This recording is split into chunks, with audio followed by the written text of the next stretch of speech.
Let me go here.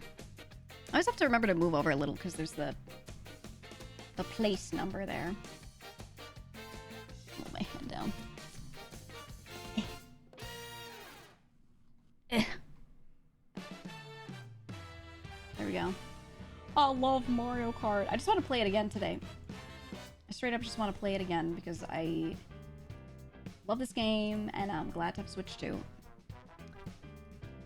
It's really easy to talk during. Mario Kart World. Boom. There we go. You didn't win Ludwig's Switch 2 giveaway, so you blame him. How fucking dare he? How fucking dare he not give you that Switch 2, dude? I'm pissed for you. I'm pissed. Oh my god, there's so many stickers. Oh, look at... Oh, you can't even see him. Well, he looks great.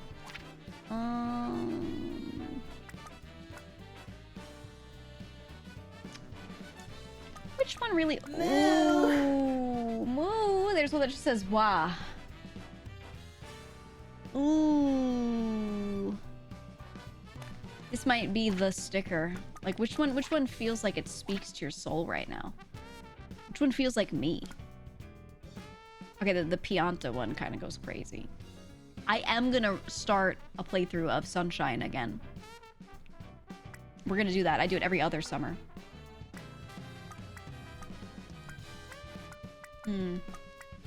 I like the vibe. I like the design direction. I know it's so simple, but there's something really cohesive about all this that I really like.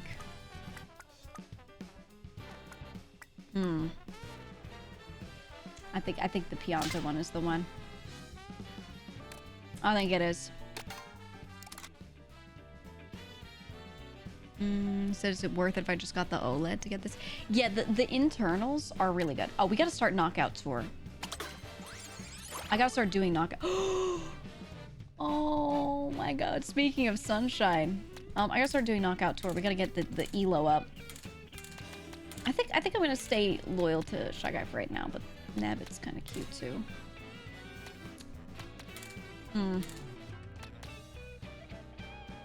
Yeah, I'm gonna stay Pit Crew Shy Guy for right now. I'm a chuckster. Puts hand on glass longingly. Oh, hey. Looks like Mario Kart looks pretty fun, huh? Hey, Garrick, welcome to the chat. How you doing? Yeah, you know, just got my Switch 2 this week. Delivered. You know, just got my Switch 2. It's pretty cool. It's pretty cool. It's pretty neat. Hey. I feel like Troms would say that. Hey, man. It's cold out here. No. Oh, I didn't press A. I feel lied to. I didn't want to press A on that one. All right, well, I guess we're just using this one. It is what it is. I don't even know the pros and cons of this damn cart or bike or whatever I just chose. But you know what? That's life. Well, what the hell is this thing? Up in the air. All right, chat, I'm about to win.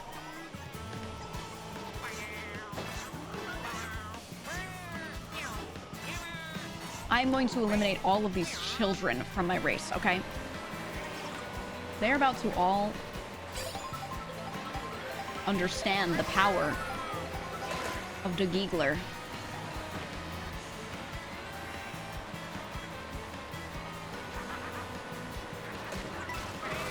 Oh! That's fucked up. Oh, everyone's together. Okay, we can get past them easy. Okay, this bike, I gotta say, not the best bike.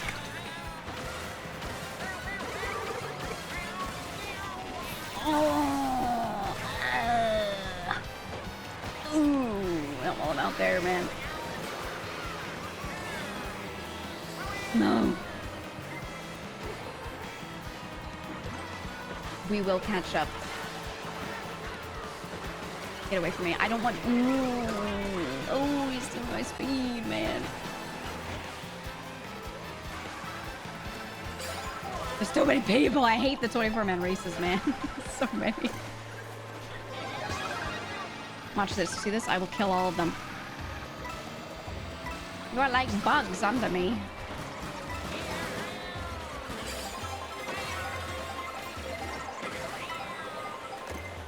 Isn't a cat.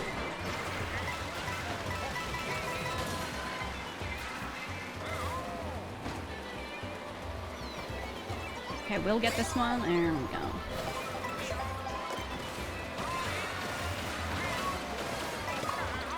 Oh my god.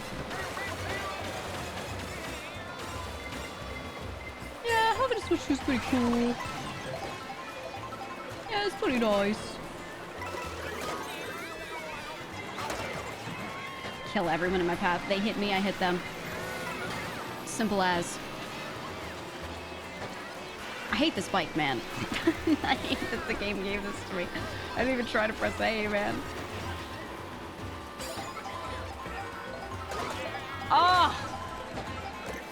See how purposeful that was? Did you feel that in your soul? Because I did.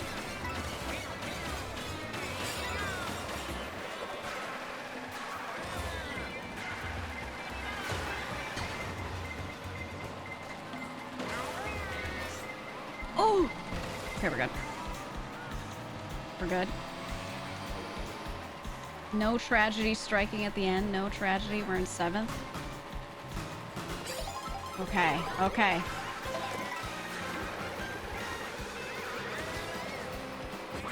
Oh! I tapped the sand. I was a fool. Okay, we still have so much time. We're halfway through.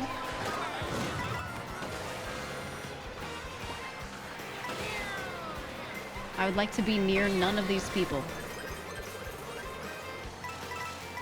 Yes, yes.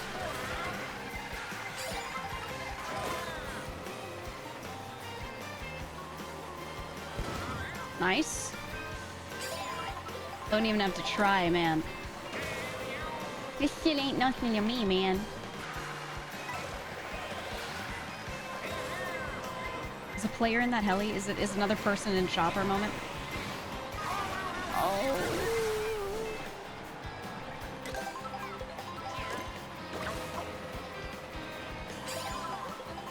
All right, guys, I'm locking in. I'm locking in.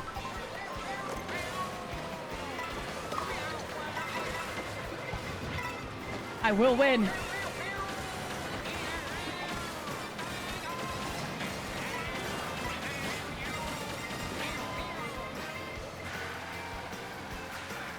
Okay, okay. Oh, he missed it. I could have grabbed the double. Oh well. I'm just gonna let him do that. He's still got one. He's gonna hit me with it. Yep. Yep. Classic. 4 out of 6. Okay, we got two more legs of this race.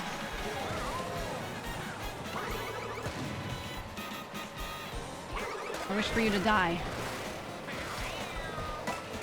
Oh! I hate you. I hate you. We have to kill the bat.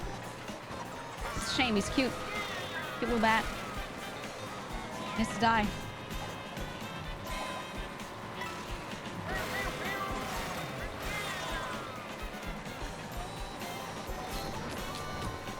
If I get it in front of him, that's right. Cry about it.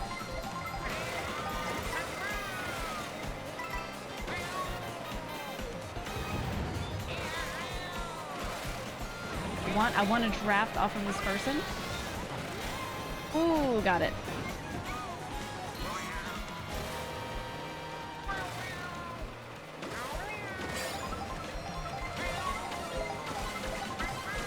Oh my god.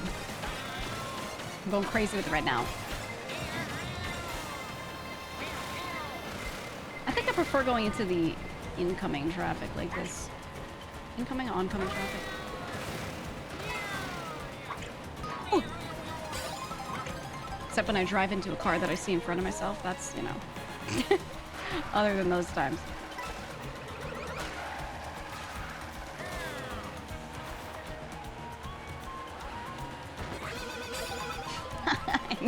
I knew they would catch up if I slowed a little. I'm just gonna hold the red shell.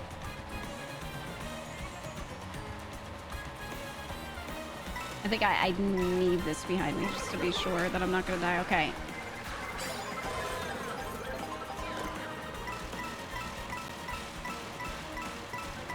I soak those up. I soak those. Oh.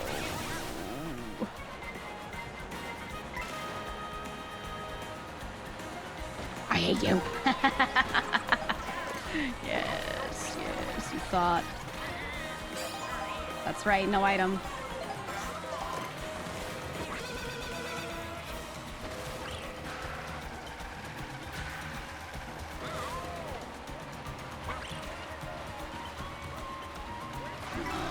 They have speed.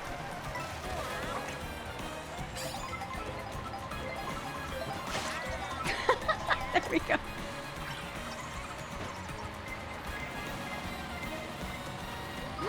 Oh. Oh my god. Oh my god. Okay, we're pulling it back.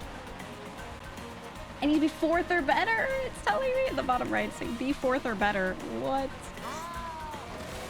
Okay.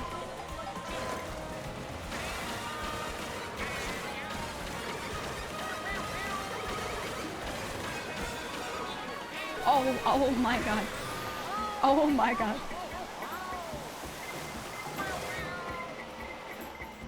Wow. Oh, we're gonna have the 6th. That wasn't in the top 4. Octo, I couldn't get first. I couldn't get first. That's right. Oh well. I didn't want the this bike. Fuck this guy.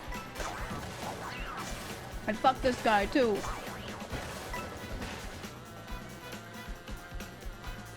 Look at him with his little crown on. It was a good first run, yeah. It's okay, Queen, you're so valid. Thank you. You're right, I am. Thank you for reminding me. Always need a man to remind me. Always need that.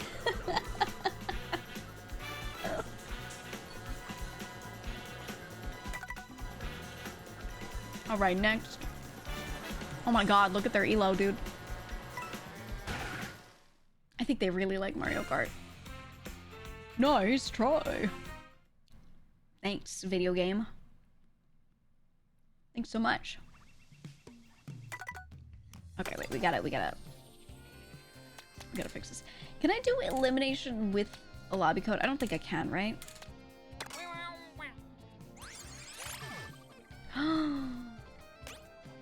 Oh, perfectly even stats. Whoa.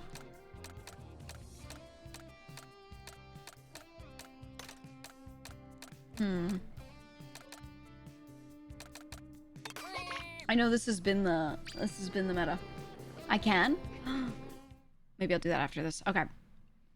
Okay, one more practice and then I'll try to open with the community. Wow, thanks, Sakura. Thank you for clarifying. That's so great.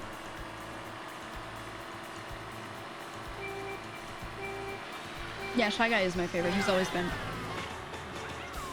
I think, I became unnecessarily obsessed with Shy Guy, during the Paper Mario days. When they had Shy Guy's toy box and I saw all the unique Shy Guys and I was like, yeah, he's perfect. This is the best design character ever. I like really simple shit. I like Shy Guys and I like Pikmin. Because they're just perfect. Like there's no complaint to be had. That's what I run a replay as well, is when I replay Pikmin.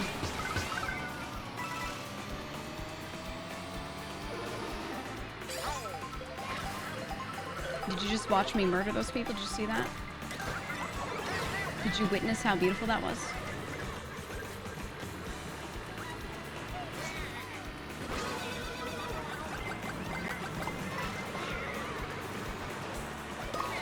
Oh my god!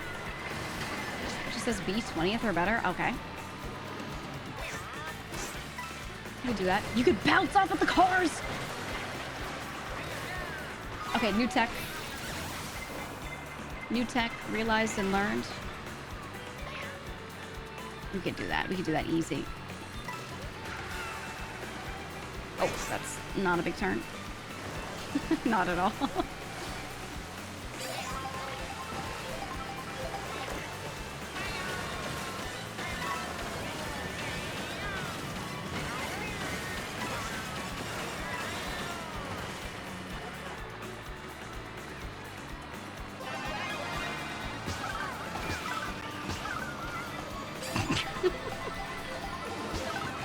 Kills all those people.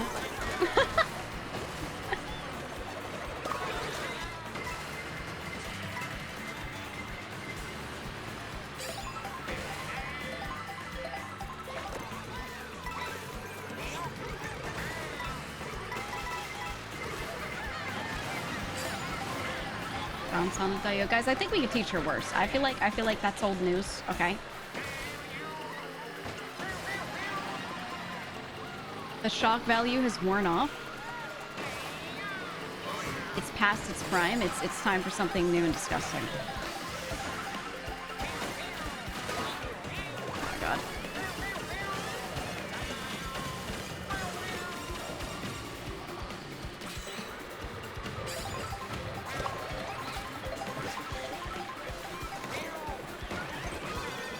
Oh. What the hell is that? Oh, it's the fun car. We love the fun car.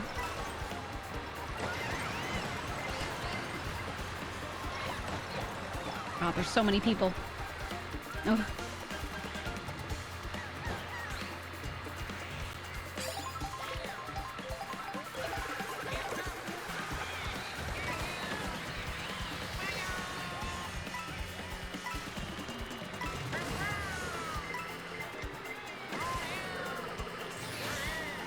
Oh. The giant sheep. So huge. She know about this? Oh, we could show her Pregaman. That's a good one. There's just 3 of us with golden shrooms spamming next to each other.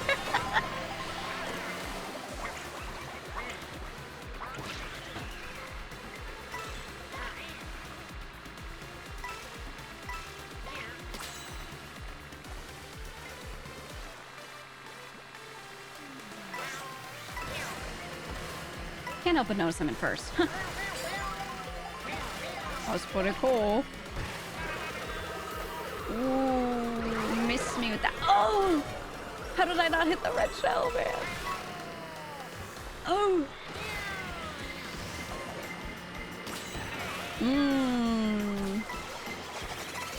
Why me? Oh, why only me?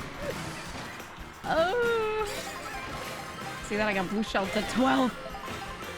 Everyone's really close, actually.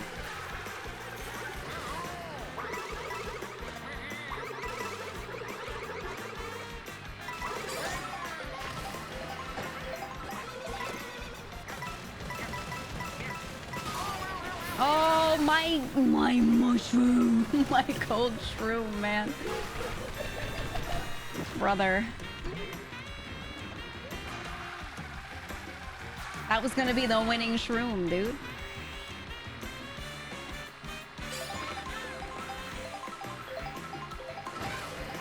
That mushroom. Okay, there we go. There we go.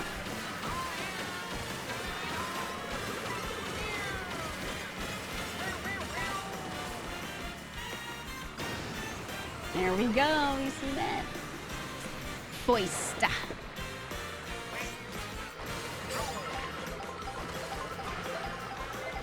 I'll just stay in second. I'll let this dude feel real good about himself and get blue shelled.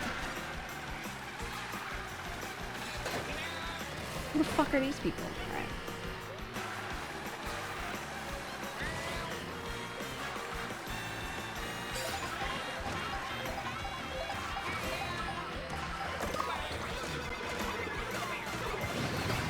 Oh my god. Oh my god. The procession comes through.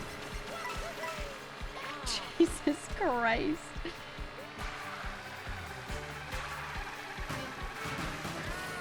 Oh! Ugh. See that? Off by fucking 1. Off by 1. Ugh. If I didn't lose that one mushroom. I hate this guy. Okay. Let me see if I can set up a thingy for us so we can do one of these. Is Mario Kart always so chaotic? No, the item frequency is really high. Because it's the same frequency as before, for the most part, but now there are 24 people in a race. Instead of the old, like, 16. You like his racing stripes? Yeah, stripes make everything faster. It's proven. Okay.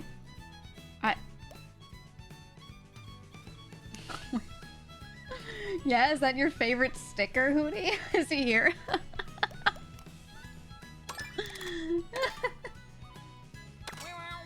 I'm just gonna let you see the code if it shows it. Dresled.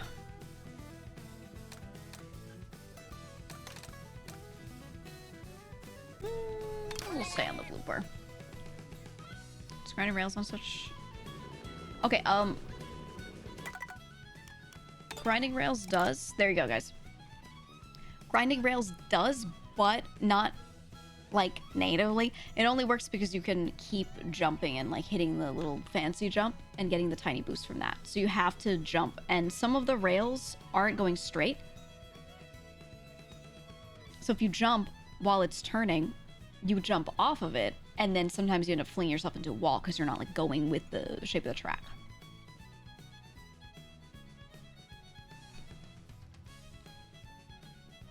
V7, great. Oh my god, GDP.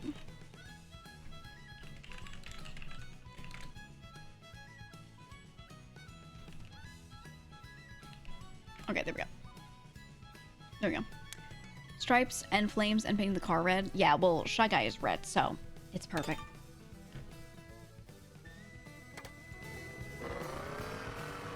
Yeah, like these rails right here. I'll show you.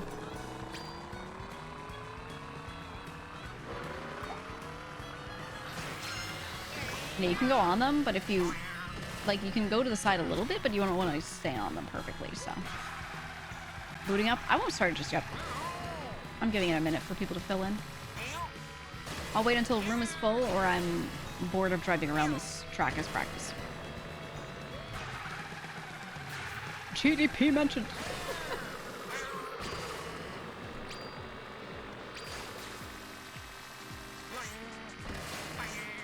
See, like this, if it's like straight and you stay on it, you can get quite a bit of boost. You have to be able to stay on it, and like stuff like that, you know. Those little curves and things will just fall off.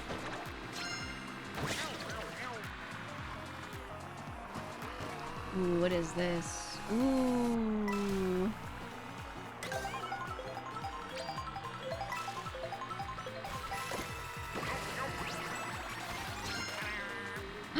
Regular Shy Guy. Oh.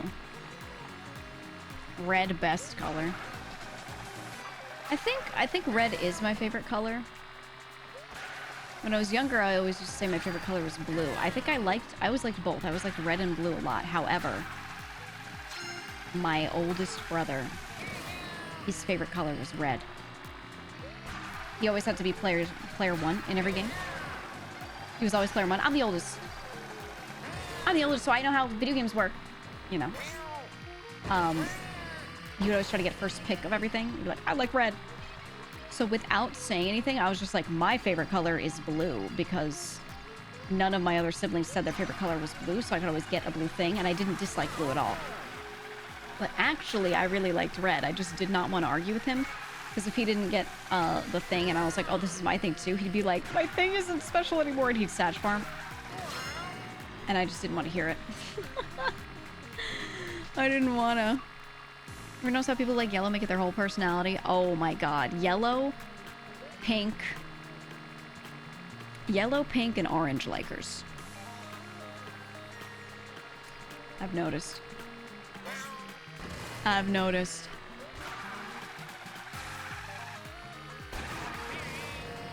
I don't know. I don't really prefer a lot of colors over a lot of others. Like, I enjoy red, I enjoy blue, I enjoy green. But there are ones I don't like. I don't like pink. I don't really like yellow, but it depends on the application. I really like it depending on what it's on or the material it's on.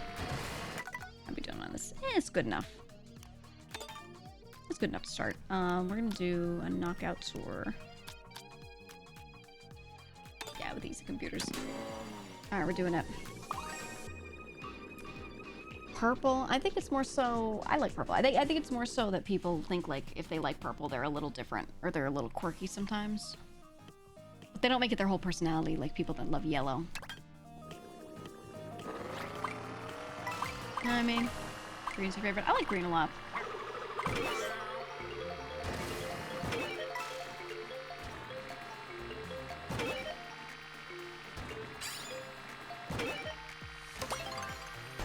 Banana. I'm doing the banana cup. Green is so calming. I think I don't always find colors like too calming or too aggressive or whatever, more so than like the overall design they're used in. So green can be really nice, but certain greens can be like really aggressive feeling. Like a green sludge doesn't look great. But greenery in general, really nice. Red can feel aggressive, but then when it's like a deep red, like sunset kind of thing, you're like, wow, I feel so calm. You know what I mean? I think the application really matters. Me when I'm sludge.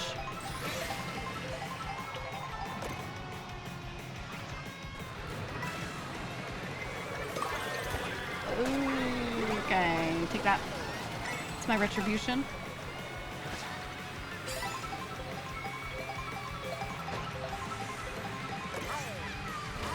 Check it. Check it.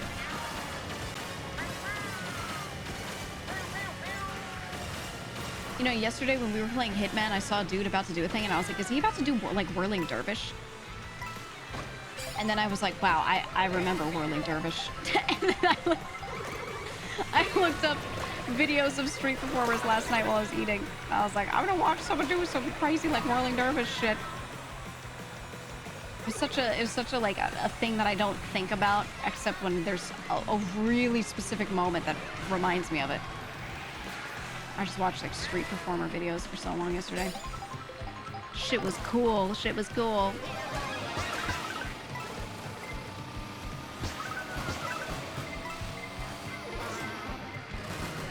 Okay, okay. Oh, my mushrooms.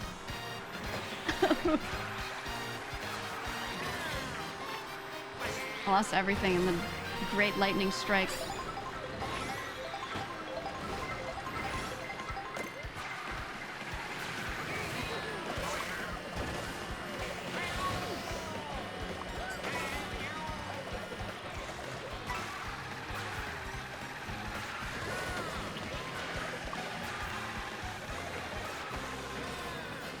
Okay, okay. Oh, bomb.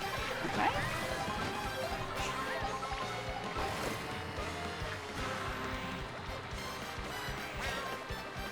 Oops. Oh. You.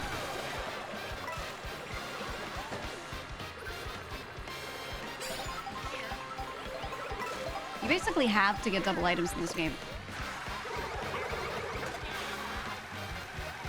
They've made it completely necessary to win.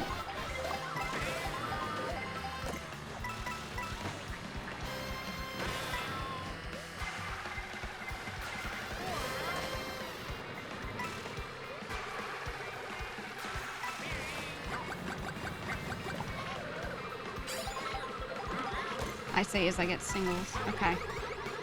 Okay.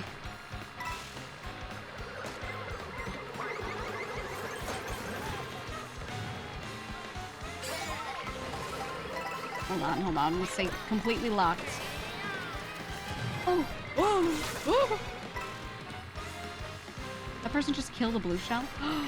They might have done it.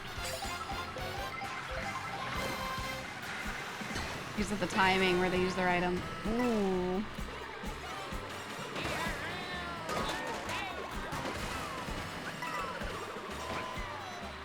Okay, I just have to be 16th or better.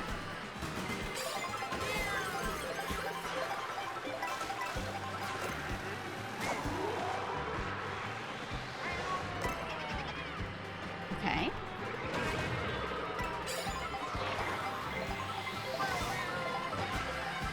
Ooh. So many people just being the crab right now. I'm not used to seeing the crab.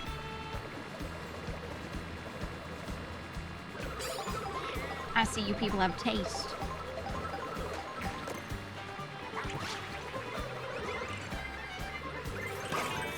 How did it get through my layer of 5,000 bananas?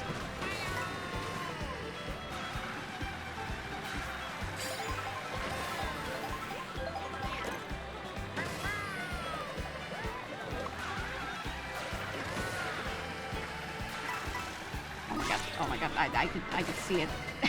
I knew I was gonna hit that one. Oh my god.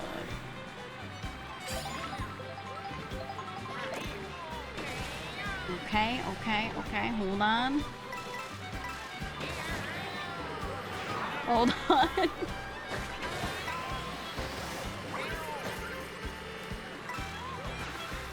Oh no. Fuck, man, fuck.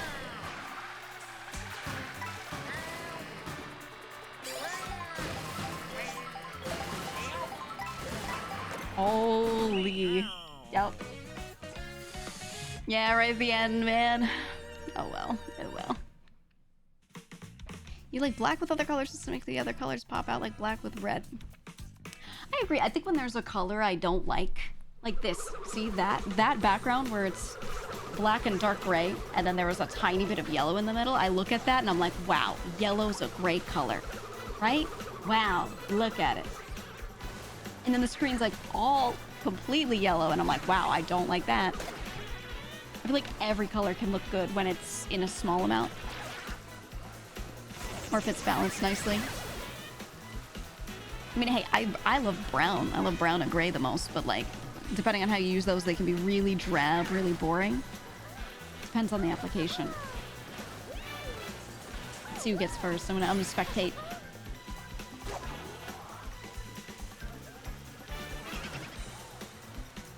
The 13th? Yeah.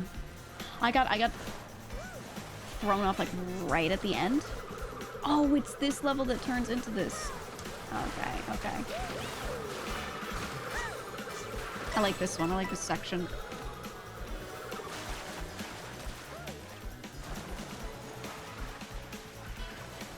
That's a wise band once said black and yellow. Yeah. I want to do more with branding. I have a hard time with my own stuff when I'm trying to do like logos or little like really subtle stealth merch and stuff. Because for me, my color scheme can be kind of hard to work with. Like I have a lightish silvery gray, and then I also have like this darkish wine red. And depending on the outfit I'm wearing, there can also be blue in there as well. You know what I mean? So it's like a little... It's a little awkward to make it like work design-wise sometimes. We know, but we talked about it earlier. Someone in chat was like, my buttons are round. I refreshed to see it. Keycap design was a nice idea. I loved how it came out. It was so simple. And that was like 100% my idea, and then I sent it over to someone to like just clean it up and like make a nicer version of it. It came out so nice. So nice. Ooh.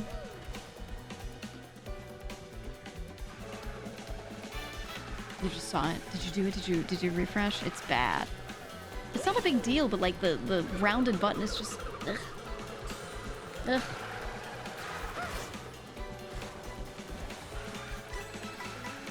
I like that they let you spectate these instead of like just knocking you out and they're like, oh well, next time, and then you just get thrown out.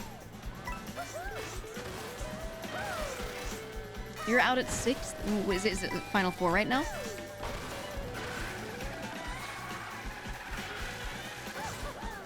We got a Peach player over here.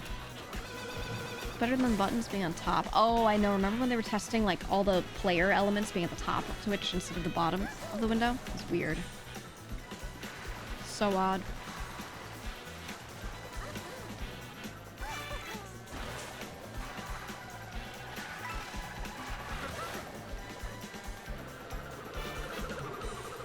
Once Apple drops a new liquid glass theme, Twitch will make all the buttons transparent with blur effects. I do kind of like the Twitch purple. Like, I like the purple color in general. The overall design of the site, though, we could change stuff. Okay, reminder of the lobby code. Gotta post it. Hold on. I gotta refresh my window because it doesn't want to let me type. Lobby code. There you go. Got 4 slots. I'll give it like a schminute and then we go in. 3 Rosalinas in a pipe cart. Yeah, you see like the little metas come about.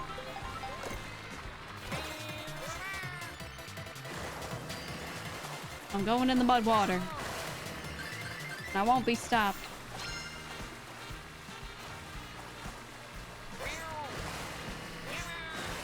Oh, you can hit like every wave.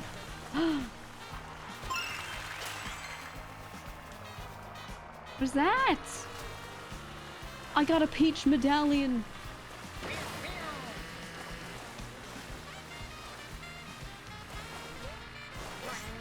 What does the Peach medallion do? Is this an overworld? So every track, so basically the tracks are daisy chained into each other. There are a bunch of tracks in a row. And they all have area all around them that you can free roam around. So like that boat, there's Peach Stadium there. It's cool, man. It's cool. Supposed to give you stickers. Oh, okay. I see.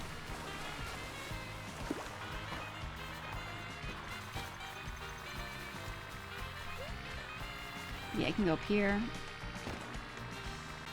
And end up on this bridge. You can see the other track over there. You can see like other bits of the track are way that way. It's cool, man.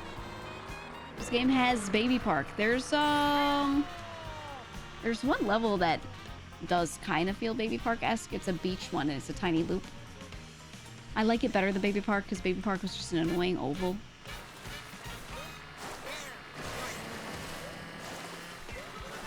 Dude, look at the giant sheep. Holy.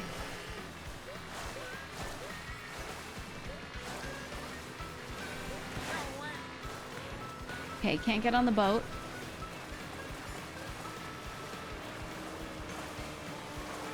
Oh!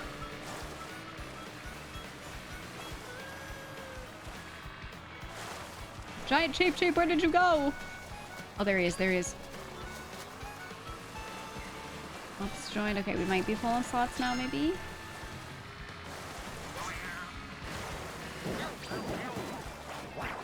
He's huge. Oh my god. Okay, wait, we can start. Knockout tour, yes. Let's go. Let's do it. Yeah, it's like NASCAR. I agree. We just did this one.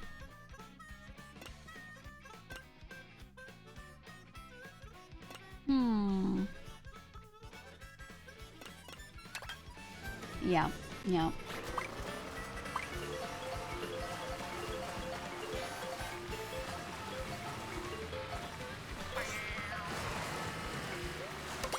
Random. Ooh, okay. Can we gamble? Nah, we don't do gamble here. Never really have, actually. Because then it would mess up the points economy.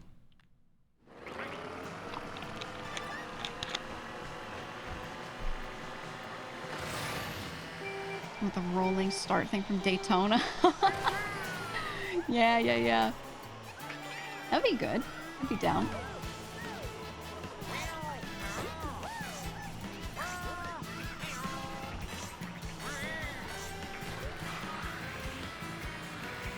Okay, this person was in, like, first couple of people last time.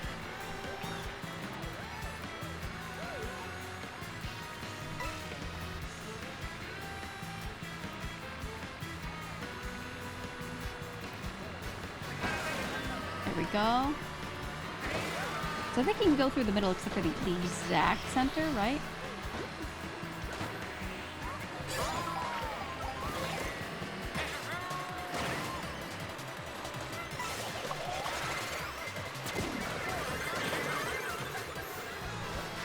Nice.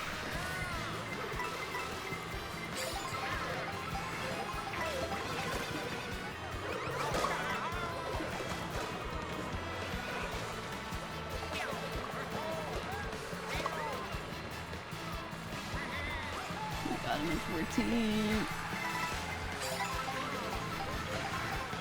Woo.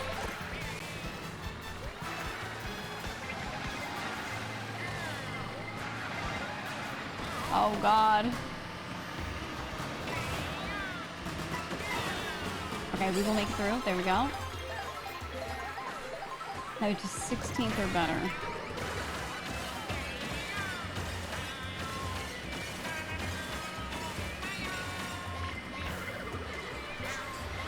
Oh, my items, man.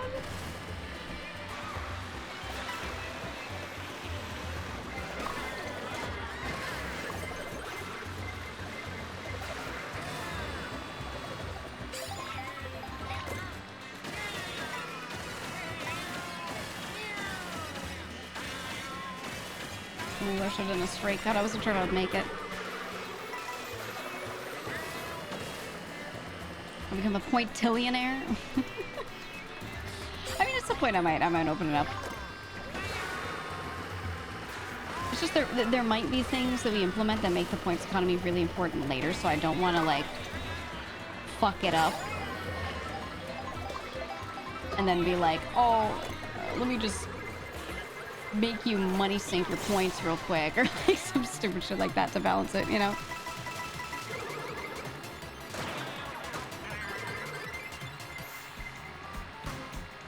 Okay, we're in 6th, we needed 16th, so we're good. Now we're gonna be top 12.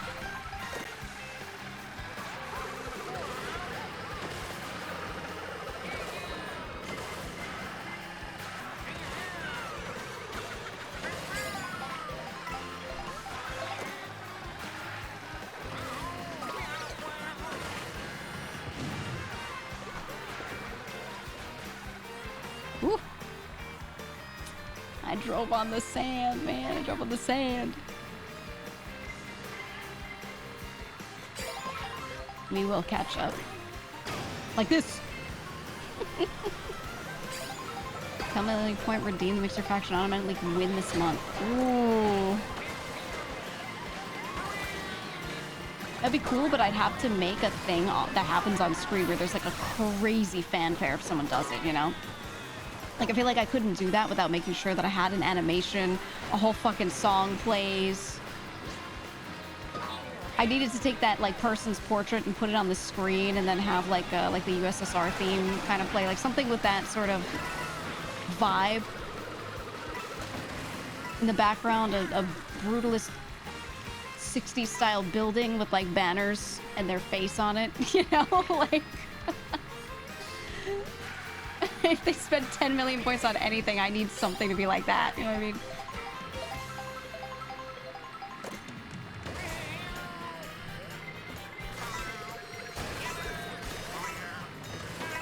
Okay. Catching up. We need 12th or better, and oh my god, we might actually get past here. Oh shit! That bomb fucked it up. Oh wow. 160k from your NFB. Want to do it the hard way at this point? Papa saying that was his wedding song choice for Gigi was wild. Dude. All right, while we're watching this, I'll give you the update of what happened on the RP server the other day. Peppo's playing his character Edgar. I'm playing my character Gigi, right? We have some weird history with each other where it's like these two characters are like friends and trying to work together, kind of, but also they fucking hate each other. It's like both. It's both, but they can't stop talking because out of character we get along really well, you know. So he calls her up and he's like, "Hey, the job kind of thing that I asked you to do a while back, I'm gonna do it, you know." So we sit down and talk about it. I'm gonna help them with. That's gonna happen tonight at 10 p.m. Eastern. So we talk about that. We do all that. We establish how that's gonna work. And of course, we just talk for an extra like hour and a half, you know. And we're sitting there discussing different things. We're talking about how like his character committed a bunch of murders. Any like ultra heinous crime that you commit, you cannot get an expungement of your record or whatever, ever be civilian again. You're like forever criminal. You can never wipe your record or repent because he's like a serial murderer, this character. But there's a way where he might be able to get a one-time forgiveness by showing that he's really trying to change. So he tells my character, which he doesn't need to, he just reveals this for no fucking reason.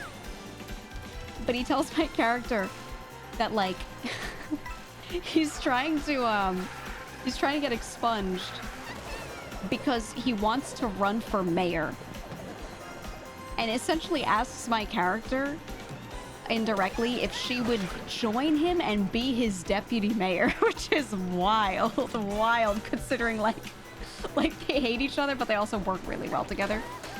I was like, what is going on?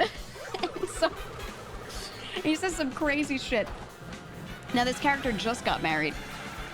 Edgar just got married to a lady named EJ. Now I know, he told my character, it's actually a sham wedding and it's just a setup so he can smuggle gun parts into the country. So he did this wedding so they can go on a honeymoon with the family and come back in a plane, and they'll have luggage that they unload and they're gonna like not have the luggage get checked, but it's gonna have all these gun parts in it. And that's what the whole wedding is for. It's just like an arc to be funny, you know? So we keep doing this. So it's true love. Exactly. But the thing is, the joke is that my character gets along better with him because they're more alike. And then the other funny part is my character gets along better with his wife also. So she also really likes my character. So I'm just having my character like get along with everyone better than their actual significant other. And it's been so funny. I'm like giving the wife gifts. I gave her a car. She's like, wow, you're so good to me. You know? So my character's like doing that to both of them. It's really funny. But the character Edgar does this to like every woman, you know? So he says to my character, he says to Gigi, he's like, if we were married and we walked down the aisle, I feel like after we've talked about with like the political stuff we want to do, this would be the song. And he plays the USSR song. I was like, he plays their national anthem. I was like, the first note plays and I start laughing. I'm like, stop, man. No. And he was like, you could be the head of the KGB. He has this whole like arc in his head of how this would go. And I was like, oh my God, I could secret police it. You're so right. So stupid, but it'll only work if he can get his expungement. So that's what's going on the alt channel. If I'm streaming, that's what's going on the server. It's crazy. It's crazy. Said I see it, right? Right? It would be a banger arc. I don't know.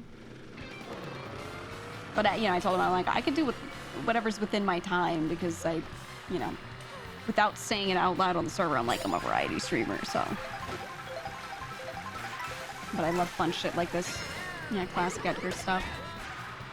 He just does this to everyone where he like tries to drag them into crazy schemes all the time, and not everyone bites. I was so upset when their two characters got married, and my character posts a picture on social media of like her with the wife, like looking like they're about to kiss, and says, "I kissed her first," like right as they're literally like getting married. The pastor is sitting there, what's Lang is sitting there like officiating the marriage. I post that and no one shot my character, no one got upset, no one got angry. I was like, brother, I'm creating so much opportunity for people to crash out and cause a problem, turn into a red wedding. And no one shot. No one shot. People are so cowardly. I posted all that. Man. Clark got closer to getting shot than Gigi. Yeah, well, we needed more messiness, so my character gave my friend Mason's character, Clark, a bag of cocaine so he'd go like crazy at the wedding. You know, like I tried so hard to make shit get messy. I brought coke and gave it to the worst guy possible at the party and posted that shit on in-game Twitter, you know? Like, what can you do, man? You try to make storylines happen and oh well. Next time.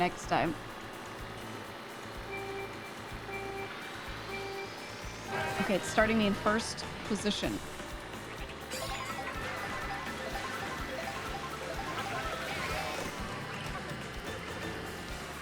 Oh, I love this level. I love the beach. I love the beach. When you asked Barrick to cover you up to do a line. Yeah, I was sitting there with one of the major judges of the city, and I was like, yo, stand in front of me real quick, and then like did a line behind him, and like I was trying to make the reception so like messy, and it just no one else wanted to get messy either. Oh, okay, now I'm in 18th. That's cool. I don't know, man.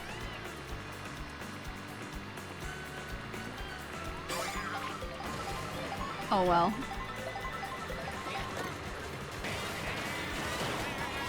Oh my god.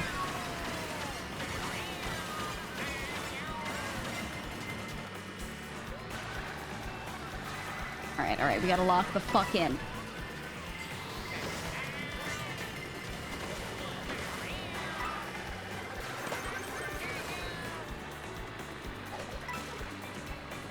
Let me have the coins! I hate it. I hate it. Every time you see a coin ripe for the picking, someone right in front of you grabs it. Every time. Is that Waluigi in a sombrero?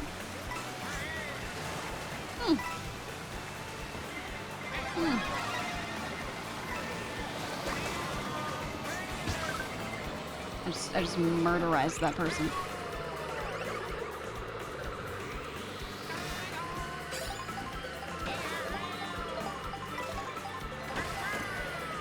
What is this fucking pencil neck? Look at this thing. It's a weird bird. Jesus Christ.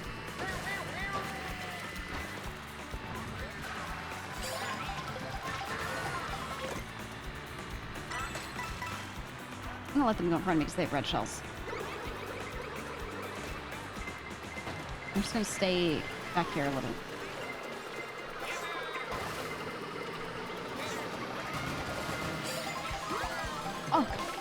Oh. Okay, now we're too far back.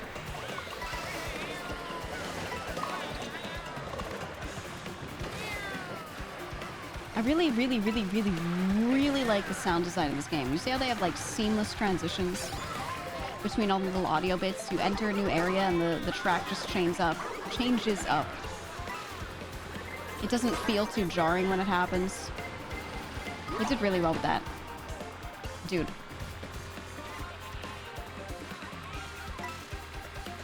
What's happening in this game right now? Oh my god! I need you both dead. Okay. Please double item. Okay.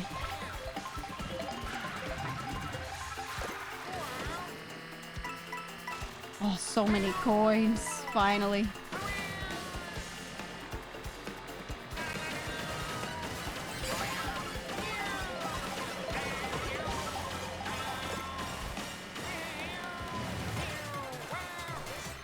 Okay, we're gonna guarantee our place. Woo. Okay. Those people are bots. Mostly people. A couple of bots. I think we had like 4 in the lobby. They should all be knocked out by now.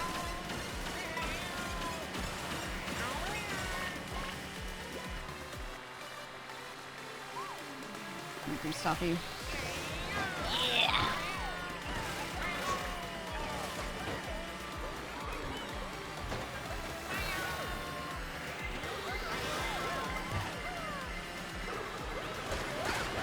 Oh, the bullet bill still got me.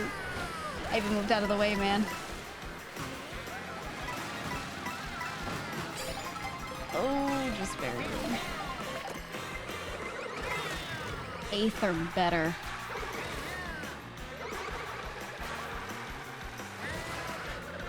I'm in 6th right now.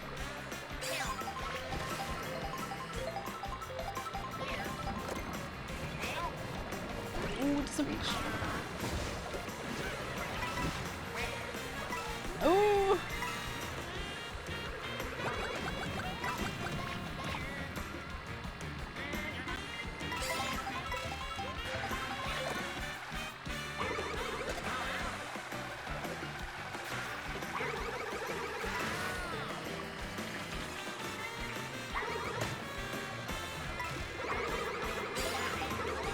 Okay, okay. Ooh.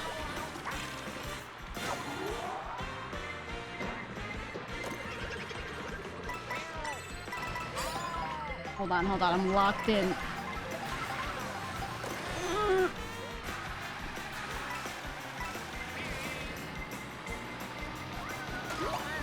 Oh my god.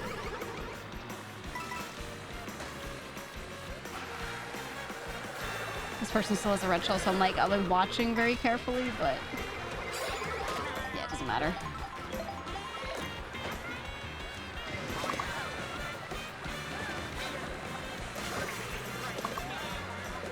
Okay, okay, okay.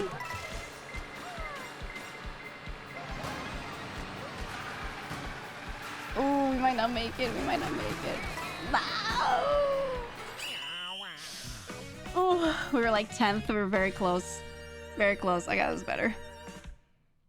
But I liked the way they did the audio transitions in this game. I feel like they did a really, really, really good job of having it kind of not fully seamlessly transition, but, you know, feel really natural. Oh my god, look at them right next to each other. Stupid fucking bird. The bird is so good. He just got a long neck sticking out of the car. The mega mushrooms? Yeah, yeah. Because you pick Shy Guy, you shut your mouth. Shy Guy's the best. Also, the meta is like characters, so I don't want to hear it. The internet said I'm right. Therefore, I'm right. That's what that means. Striped bathing suit Yoshi is really good. I like that.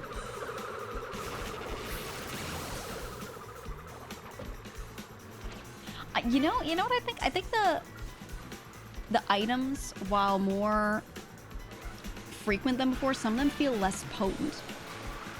They do less. And then a few of them are devastating. Like a red shell there, you see how long it takes you? That person will just move back like 5 places.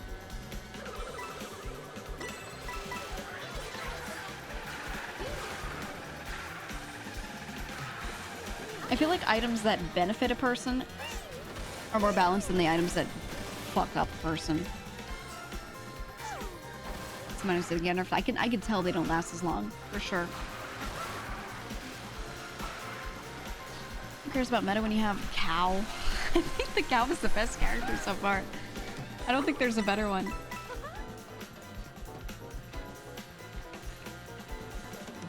Cannonball and Lightning also got nerfed? Yeah, yeah. Shinx been 3 in a row. Shinx, are you a regular chatter or are you someone who just camps the category? Shinx, type in chat right now if you're listening.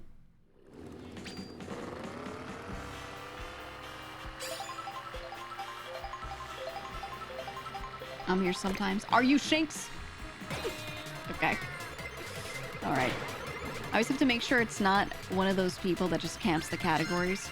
Because, sometimes, if you're not this Silicon, I can tell you're not a first-time chatter. Sometimes, when we would play Mario Kart 8, we would get, like, these same 2 or 3 people that would just camp the category, and they were, like really good players. And they had no interest in the community. They wouldn't even be following, you know what I mean? And they would join in, and I'd be like, all right. If they're like a member of the community who's playing well, I don't mind at all. But when it's like a random, you know. Yeah, the Mario Kart gods. What's the room ID? I'm gonna post in the Discord. I'm posting in the Discord right now.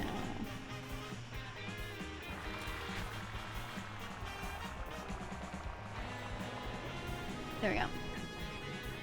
It's in the Discord in the channel Geegan Out, which you can go in and see if you're a community member.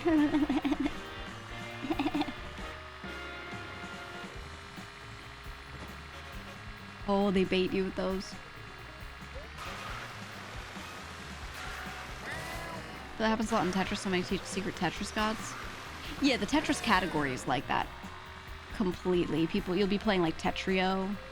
You'll put up a code and people will come in and they'll be like, what's the code? And then they just destroy the lobby. And I'm like, are you here for fun community time? Like everyone else is? Or do you just like, this is all you do? You know? It happens a lot. All right, 10 more seconds and then we'll start. Here for toxicity. I don't mind people winning if they're good at a game. It's just like when they're not a community member that feels bad versus someone who actually is a community member.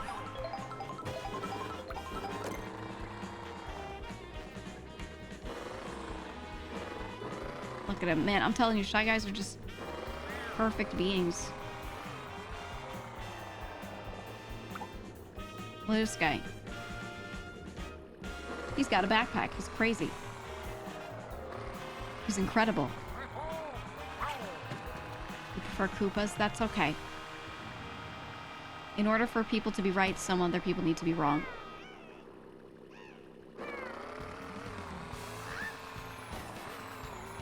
Alright, we're starting. We're doing it. In French, these guys are called mask ass, and to this day I have no idea why. Mask ass?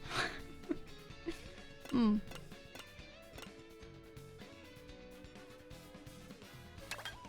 I'm picking the acorn.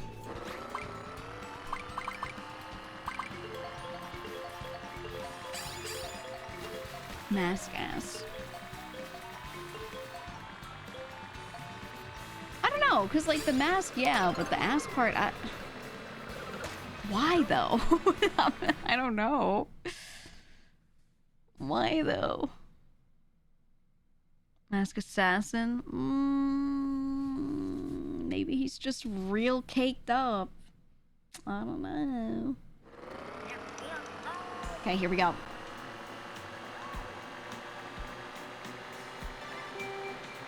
This time, I will win.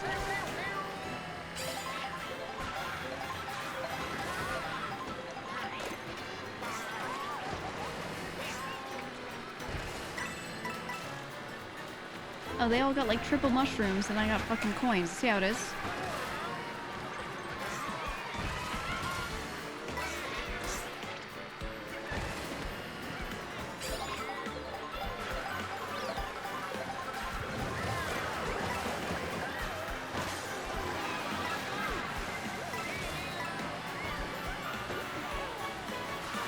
Stop pushing me onto the snow. Oh my god. Every time I play this game, I get, like, pushed to the side. And then I have to take 10 years to drive out of it.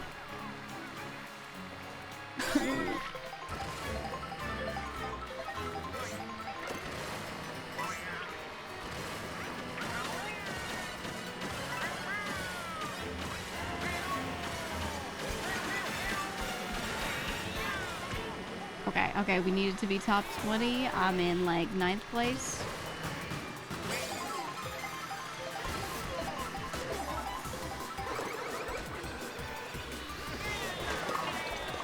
Okay, the choice of playing as the Pianta is really good. I see you. You've been seen. You are heard. Whoops.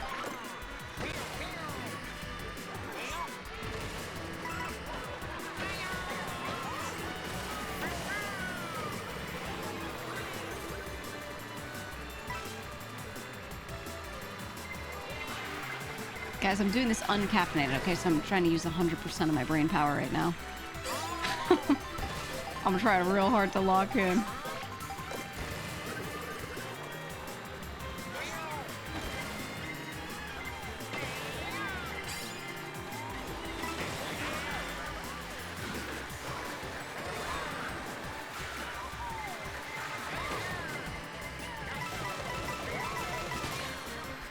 Okay, okay.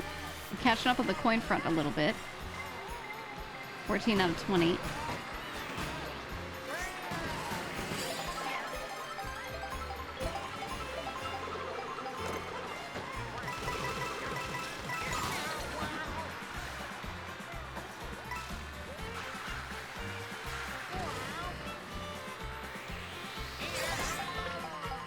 Nice.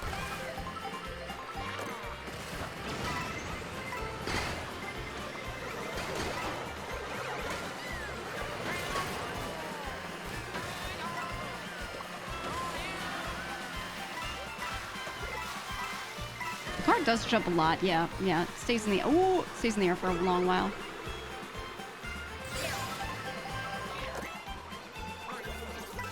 Okay, coin shot. Yeah, it's good enough.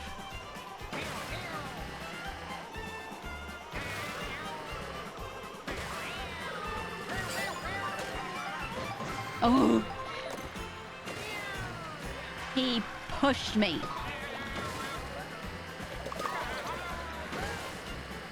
Oh my god.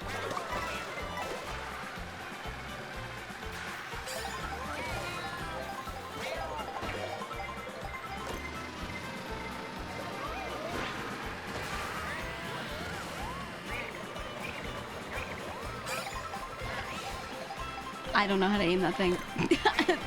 Getting the hammers to people is tough. I'm not used to it yet, perhaps. Oh my god.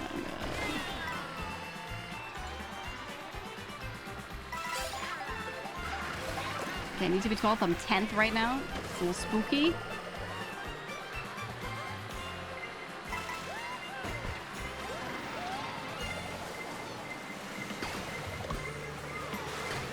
Oh my god.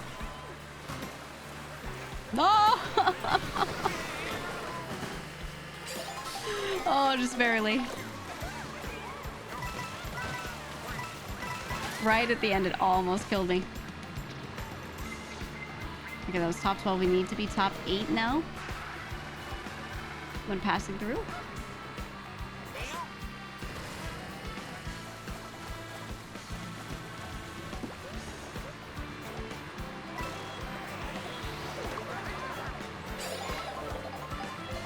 Oh, of course.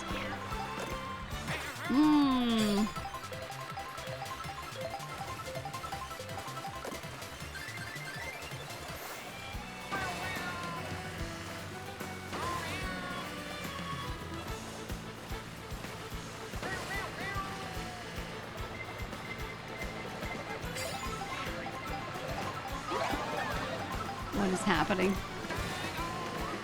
Okay, hold on. Oh no.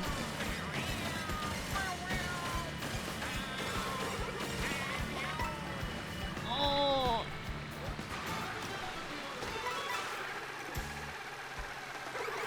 Oh, I don't know. Oh my god. Oh, I can't get a last minute giraffe. Oh wow, we were close, we were close. Whoop. You went from 2nd to 13. I'm telling you, that's how it is. That's how it is in this game now. I really want a mode where I can turn the items off. Read 3 different French wiki pages in the chat. I still have no idea why they named it Mask Ass. I don't know. Let me look this up. Because now I really want to do. I want to know. Shy Guy Mask S.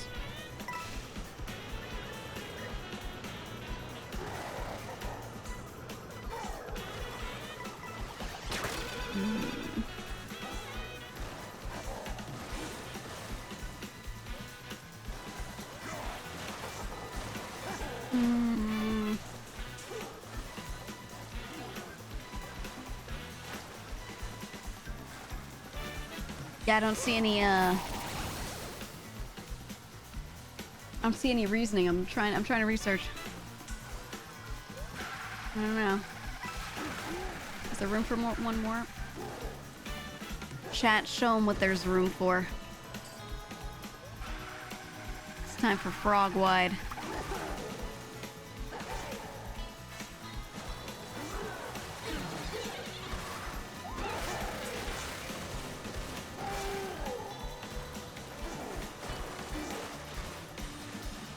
Okay, I can't find a reason why they named him Mask Ass. In between these games. Check out these games. Yeah, there will be room. I'll post the code again after. I'm just so tired of these shitty babies. These shitty baby characters, man. Alright, while you're watching this, I'm gonna go get more watermelon. I only got a little bit. I'm gonna grab more. I'll BRB.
Okay, I'm back.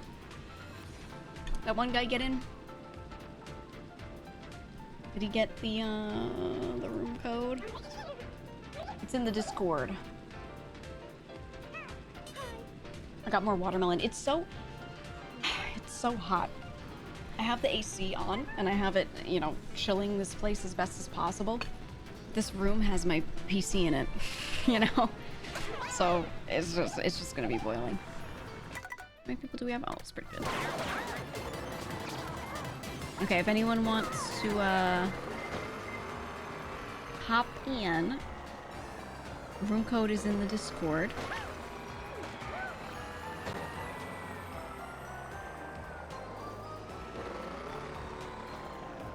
Ooh. I too will take the challenge. Oh, there we go. There we go. Approaching 100-degree days down here. It's up here too. It's up here too. All right, we're gonna do it. It's getting real hot. We've got like a full heat wave kind of thing going on. Let me see. Let me actually check the actual weather. Yeah, it's the entirety of the East Coast. It's coming. Oh, man.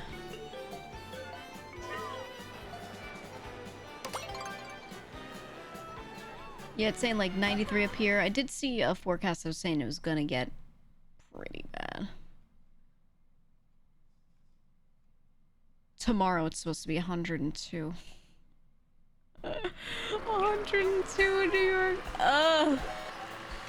Yeah, I know. It's I'm in that region too, man. That's the thing, people, I said this yesterday too, people always be like, oh man, New York, it's so cold, you don't know what heat is. And I'm like, I don't think you've been here, because we get every season fully. We get like single digits sometimes. I remember, you know, a long time ago, it used to be below 0 in the winter, and then it would be over 100 in the summer. We would just get everything.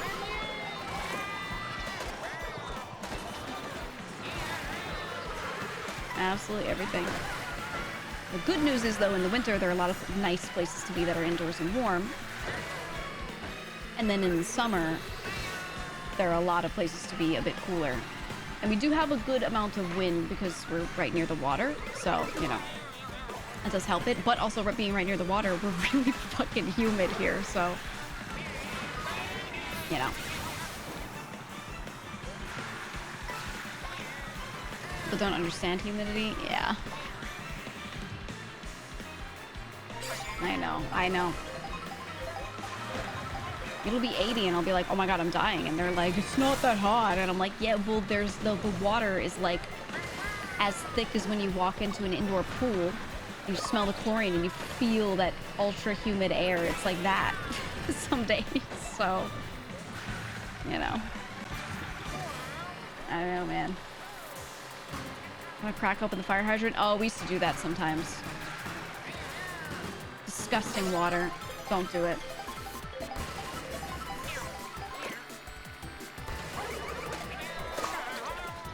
Oh my god, I hate that I lose all of my shells, man.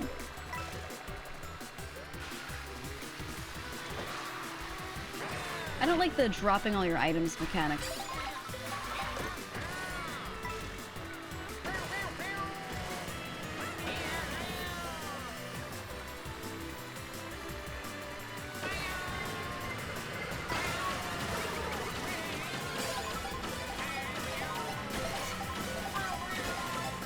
I'm going crazy with it. Oh! I'm gonna say this helps that weird concrete heat. Yeah, the concrete heat is pretty bad. I mean, it depends on where you are. Some places the concrete is a bit lighter, so it's not terrible. Overall, the concrete, unless it's dark, is usually cooler than the air, though, on really hot days. But the asphalt and everything, if it's darker, can be really hot, so... It just depends on where you are, but a lot of places, when they've been paving it, they've been repaving with lighter concrete. So it's not as bad as it used to be. So it actually is a bit more cooling to just straight up, like take your shoes and socks off and just walk on the light concrete sometimes. Oof. I couldn't pass that guy because he had the same thing. Rip. Like how many trees there were in New York City was so much greener than I imagined. Oh, absolutely. Yeah, people don't realize. Shit ton of parks, trees everywhere. You see pictures of Times Square where it's literally all concrete, and that is only in Manhattan when you're on the avenues.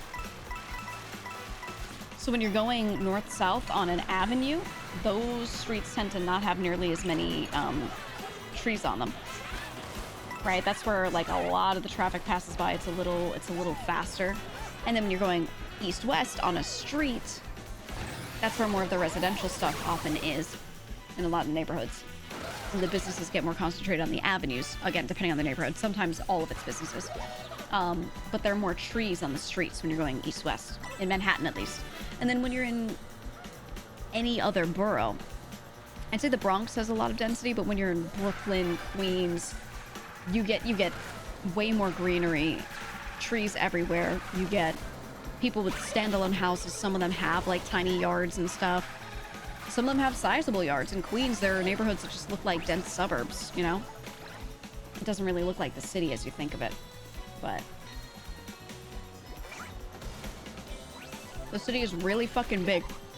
So there's a lot of different types of neighborhoods. Basically everything you could imagine, there's a neighborhood like that. But I don't think people get that because when they travel, there's so much to see and they see the same like 3 things typically. But it can be really nice. Really, really nice.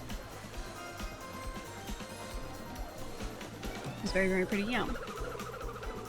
You do the touristy stuff. Yeah, I would say, I don't know what you like doing. I like eating food. So when I travel places, I just want to go where really good food is. If you're traveling into New York, I would say go to certain neighborhoods and just eat around there. So like, you're in Queens, go to Flushing to eat. You know what I mean? Stuff like that. Go to Astoria to eat. Hi, Boone. Oh, what a shame. What a shame, Boone. You're gonna be looking real bruised. So why does Staten Island get so much flack? Staten Island is actually quite nice. But back in my day, when you would drive from Brooklyn, so Staten Island is south of the island of Manhattan. And it's its own island, so it's south of Manhattan. And then east-west, it's in between Brooklyn and New Jersey. If you are driving from Brooklyn, Queens, any of the boroughs that are out to the east like that, and you're going to New Jersey, you're going to the mainland, you have to drive through Staten Island. Okay, so a lot of people from like the southern shore and all that, a fuck ton of people, and anyone living in Brooklyn, if they wanted to go to the mainland, they wouldn't drive through Manhattan. It's so crowded. Why would you do that? You drive through Staten Island, which is less populated. So the thing is, when you would go over the Verrazano Bridge, which is the one between Brooklyn and Staten Island, you get onto Staten Island. The first thing that would be there upon arrival was a bunch of dumps. They had landfills there, and that was where a lot of garbage was. So when you would first cross over the Verrazano, it would stink like shit. It would smell so bad in the summer when it was like hot. They have now capped them, and it's just beautiful rolling hills. Okay? Or the neighborhoods nearby. But before that was the case, it was open landfills right on the edge there, and you'd smell it. And like every time we'd cross the Verrazano, everyone would be like, roll the windows up, you know? You roll the window up because it would be disgusting. So Staten was stinky. Yeah, and then Staten Island was actually quite nice to live on. But a lot of the neighborhoods that were close enough that you could get to the city were expensive. And there was no train access. You had to take a bus from Staten Island over the bridge to Brooklyn and then get on the train from there. Or you live near like the northern side of Staten Island, you have to take the ferry up. And a lot of people think that that's like really annoying. They're like, oh, that extra step sounds like torturous. So they're like, Staten Island sucks. It's really not that bad though. The ferry's really nice. I don't love having to like transfer like that, but it's really, it's not bad. And most people that take the subway have to transfer to a different train anyway. So it doesn't end up being that much different. But also you have to drive to it for the most part at some point. If you want to like really go anywhere appreciable and like live there, you probably have to have a car. And I think that's what people don't like. There are buses on Staten Island that will take you from the neighborhoods to the ferry, and then you take the ferry over to Manhattan, and then you go to the train. You know, it's just some steps. So a lot of people see that and they're like, wow, that's so shit. But I think while it's more steps, because it's physically close to Manhattan, time-wise, it's not actually that bad. It doesn't really take that much time out of your day compared to some other people's commutes where they're like, I live in Queens, but I live super far away and I only take one train. And I'm like, yeah, but you're on that one train for 45 minutes, you know? Staten Island's no different. You're just physically transferring more times, but like the time spent is similar a lot of the time. So, you know. But I think, you know, there are a lot of rich neighborhoods on Staten Island, and I think there's some prejudice where any area that feels off limits because they can't live there because it's expensive, people always be like, that place sucks. When it comes to New York City, people are always like that. They're like bitter about it, which is fine. But yeah. The ferry ride is free. The ferry is really nice. Say Boston or New York has a nicer walking around feel. I think New York does. I think most people would like Boston more. Just the feel of walking around, like just looking around. Boston's like maybe a little cleaner. Actually, no, that depends on neighborhood. Like on average, yes, because New York has some touristy neighborhoods that are super just covered in shit and garbage, but most regular neighborhoods are not that bad. I don't know. Ugh. Yeah, 45 minutes on one train during winter is better than the Staten Island commute. Yeah, winter on the ferry, it's a little... Alright, we're going in. You know, the cold, icy air on your cheeks while you're on the ferry. Driving there as a stuck. Yeah. I mean, Boston has its train system that's okay, but it's nothing like New York's. The connectivity, you know? So, I'm someone who, and you know, I've been to both enough times. T is way more cursed than Subway. Yeah, people always make fun of the Subway and they're like, I heard people die on the Subway, but it's actually, on average, quite good. On average, quite nice. I don't know, man. You just have to travel to both. But I think if you're traveling to New York, you should just try going to one touristy thing and try to go one place that's not touristy. Just to eat in a smaller neighborhood. So you get a bit of both. Wish New York had a subway connection to any airport, though? It does. I mean, if you mean like the subway, but there's the JFK Air train, which is, in my opinion, no different than switching between two subway cars. You take the A splits off, the A train splits off to Lefferts Boulevard or like down to Rockaway. And you can take it all the way out, and one of those stops you just transfer to the JFK Air train and you connect. So New York does have a direct connection. And then if you want to go to LaGuardia Airport, you take the train to the nearest station, and then they have shuttles and buses and things that'll take you over there, and they're very easy to get on. Very, very easy to get on. If you want to go to Newark Airport, that you can also very easily directly get there. So actually, they all have easy ways to get there. LARR to Jamaica, yeah, if you want to avoid all the subway people. That's the secret sauce. People are always like, I don't want to pay for it, but it's a short ticket, so it's not even that expensive. You know? The T does go above ground in Boston, though, in some areas? Yeah, it does, The subways in New York go above ground quite often. When you get out of Manhattan, at least. Like, it'll never really do that in Manhattan, but when you're in Queens, Brooklyn, the trains are above ground all the time.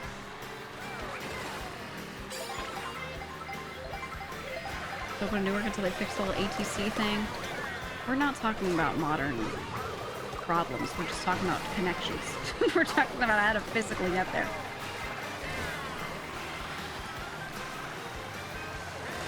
Seven was above ground. Was really cool until it hit Manhattan.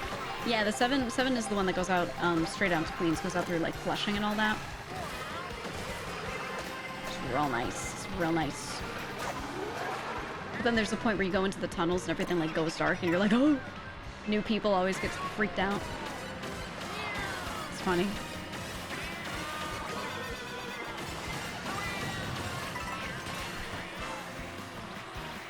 RT down that goes from Denver to DI is also called the A line.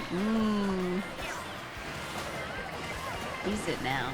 Anytime I've been out there, I've just ended up like Ubering to where I needed to go.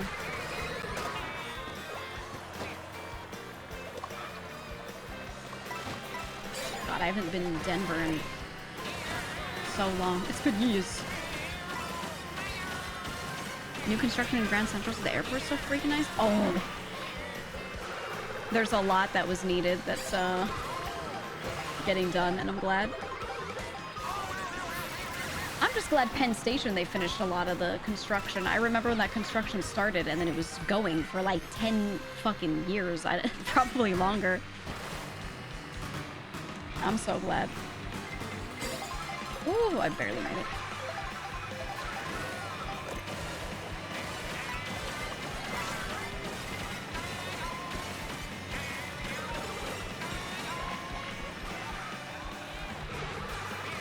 Ooh! All the poles, man. Ooh, my favorite item. I feel like we get these too often.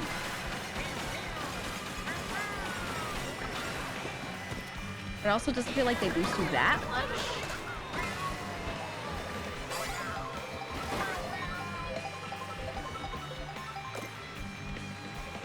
Okay.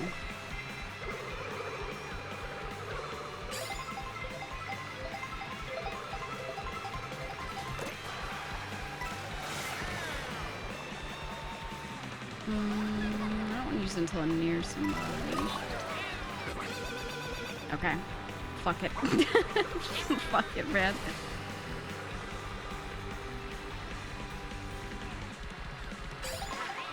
Give me something good, please. Yes. Oh.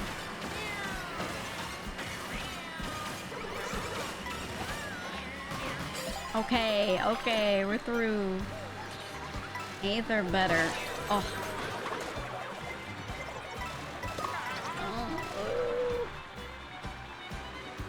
When it's fewer people, it feels more doable, though. To be honest.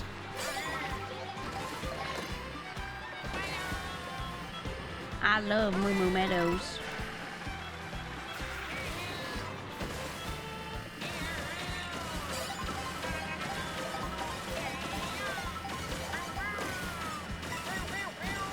Look at that.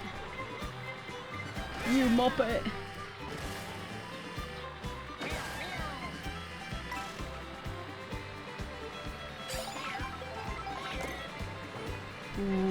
Ooh, a single banana is good. Okay.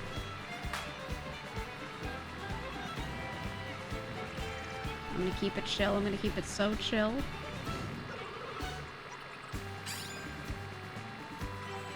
Look at me. I'm not even drifting. I'm just cruising. I'm just kidding. I'm gonna drift. No. I tapped it.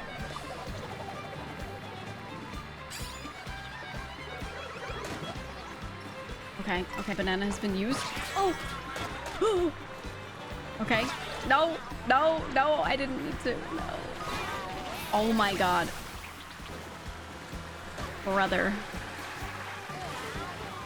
Oh my god. Dude, how? How?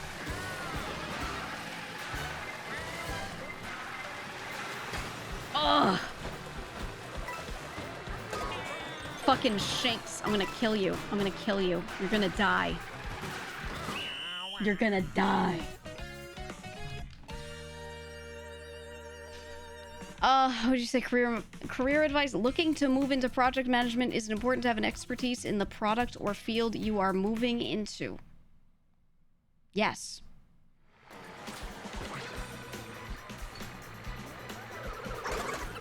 Yes. However, if you're a really good manager, you should be able to catch up, but you will always be not as good as someone who knows the subject matter. So study it. So for example, if a construction company wants a project manager, and you're like, yeah, I could do it. I'm a great project manager. I can keep things organized, which might be the truth.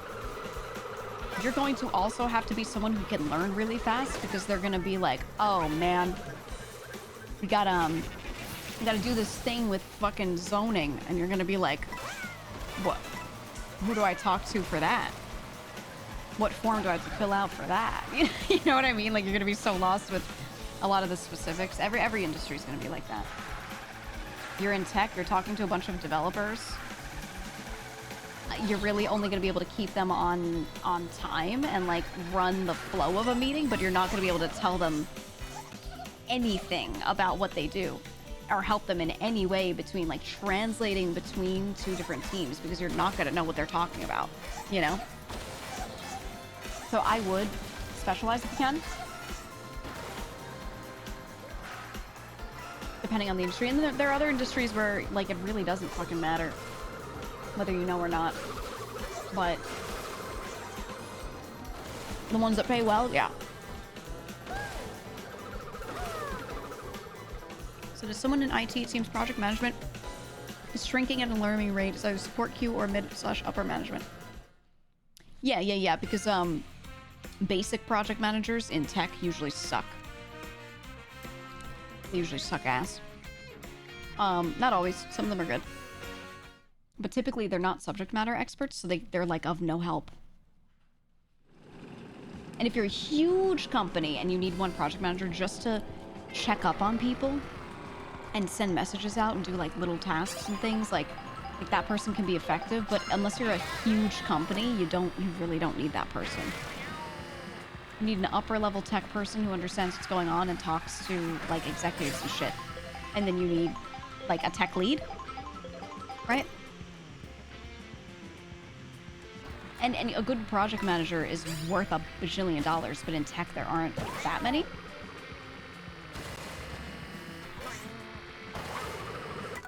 Alright, we're good.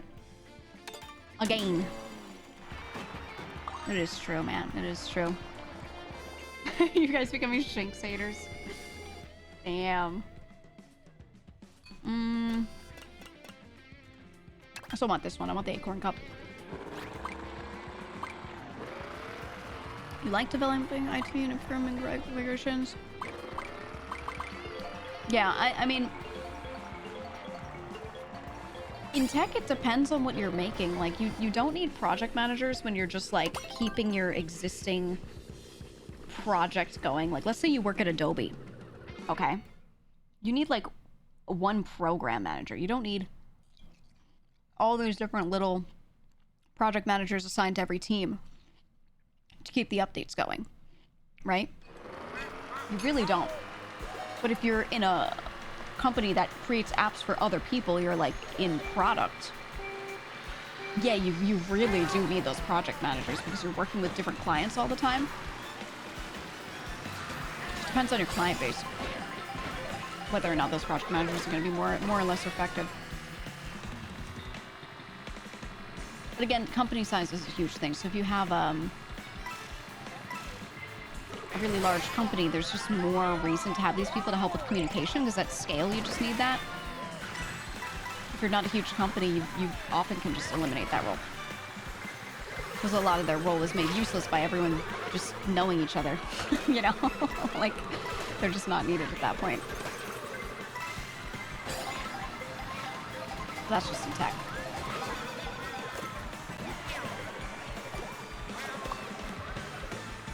But yeah, if you want to be a project manager, I mean, so many of the questions you might want answered are so specific to the industry you want to be in, so it's hard to give super good advice on those kind of questions.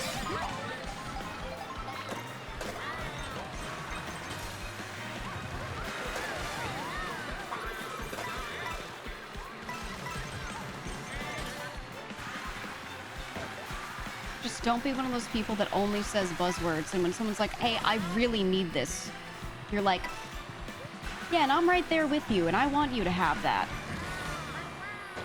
You know, I'm so sorry, and we're promising we're gonna do that for you. We're gonna do our best. Just don't be that guy. I agree. Does nothing. Yeah. You know what I mean?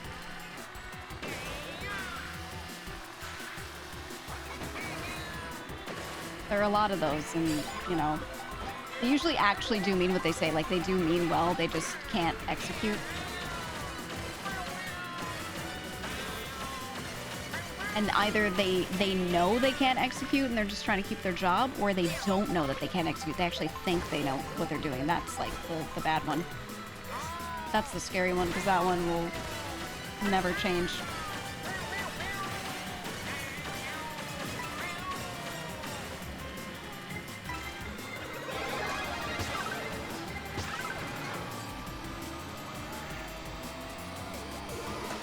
Nice, okay. That's right. Ugh.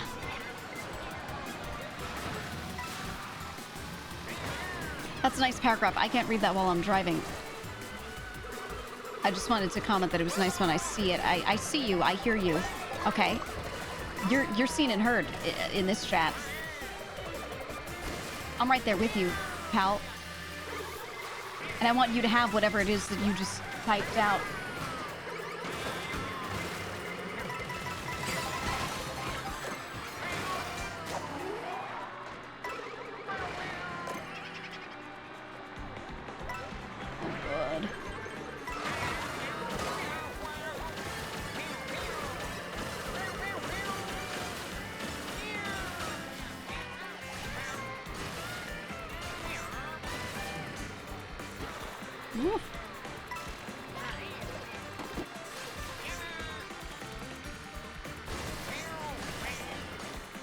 Ooh, I like that. I don't know if that's actually faster than just driving, but... Oh!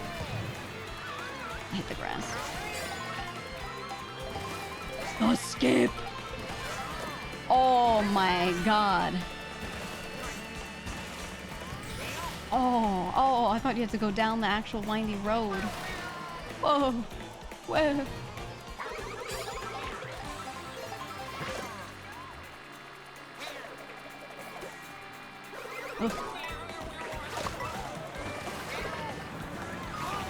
Stop it! Oh my god.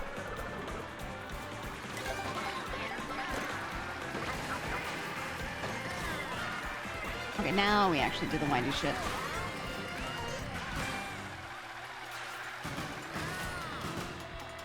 Ooh, okay, we made it. 8th or better.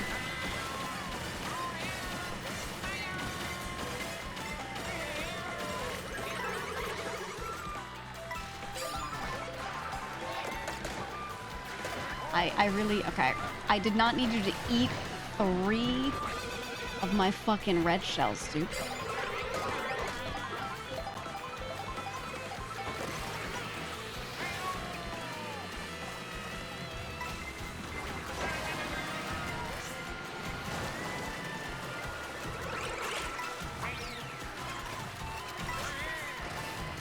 Oh my god.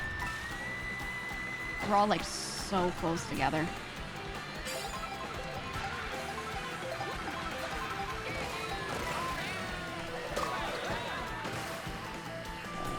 Okay. Oh!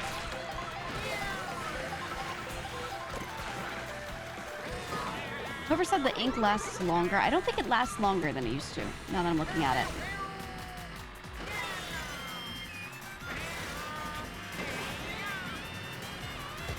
We're not gonna make it. Ugh.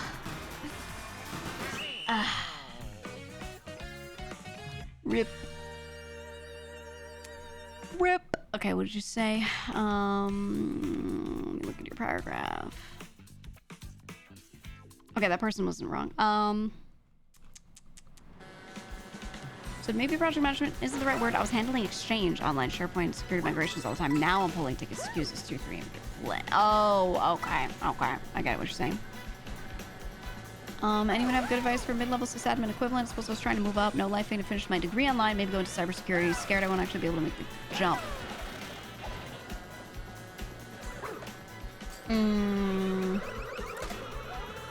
You want to be mid-level?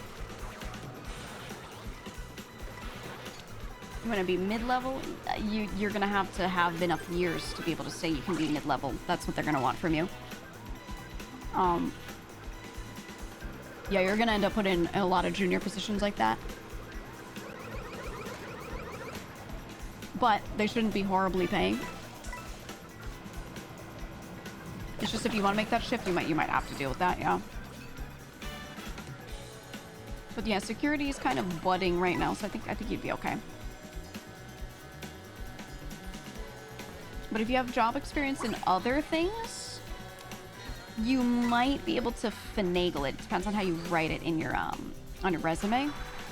But even if you're doing different types of roles, you could be like, hey, if I was upper level doing this thing, then clearly I know how to work at this level in general.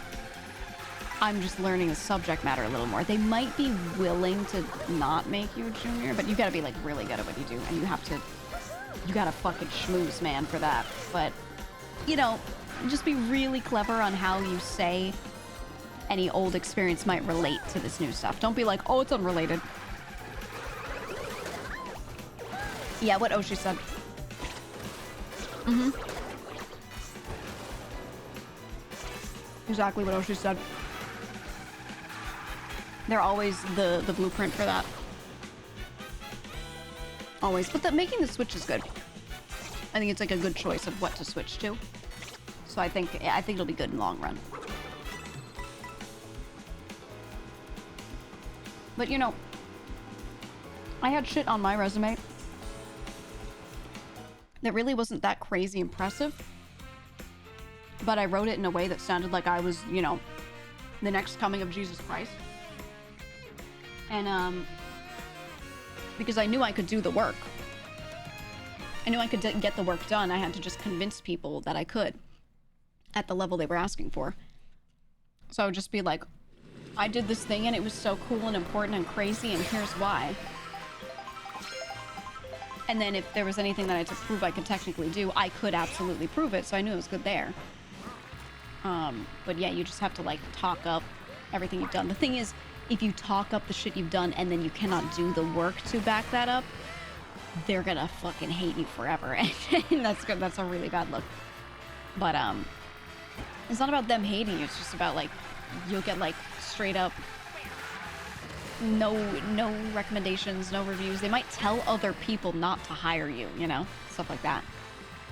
So just be really careful with that. But yeah, and write a new version of your resume for each job you're applying for, which I know is so much work. I know it's so annoying, but if you want a job, you know, it's the best thing you can do. Nice. So, you know, when you're trying to get your shit together for a specific position, you look at what they're asking for, and it's sort of the way when someone asks you a question, you restate the question back to them just to make sure that you're understanding what they're asking for. You do that. And they'll be like, we want someone who's a real go-getter with a positive attitude, something autonomy. And you'd be like, I demonstrated I was autonomous and a go-getter in my last job by blah blah blah. You know what I mean? Like, you just tell them why you're exactly what they wanted. Alright, I think that's enough people, right? But the Discord has the code if anyone else wants to hop in. I'll give it like 20 seconds.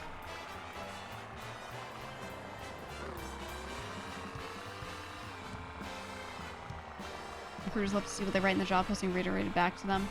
Yeah.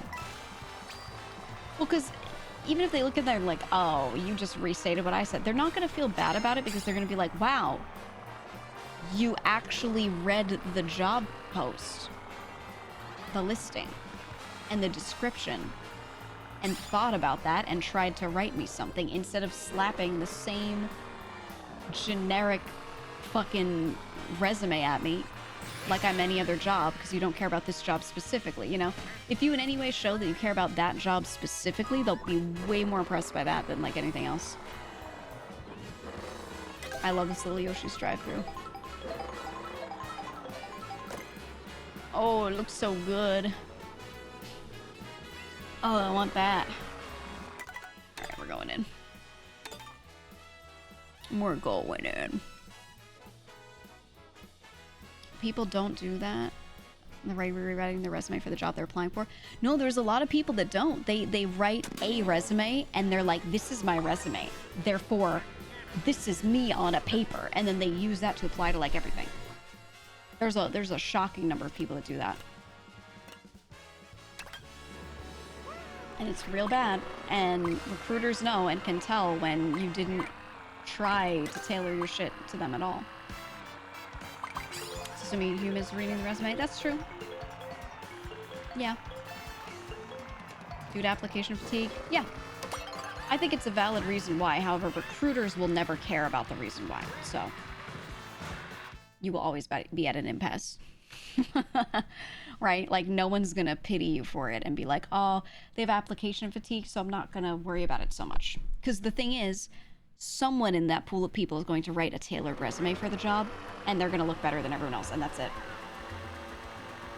Plain and simple, end of story right there, you know? Which is a shame, but that's how it is.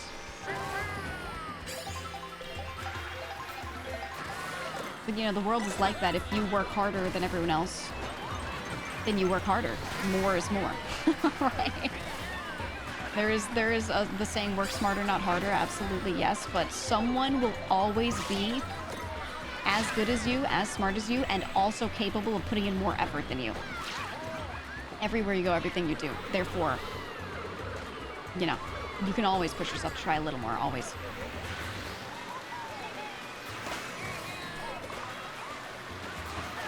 Especially with the job market being anyone can apply from anywhere to try and get a job online, you know? You don't have the advantage of being in a smaller pool of people anymore like you used to back in the day. You know, you're against like the whole world.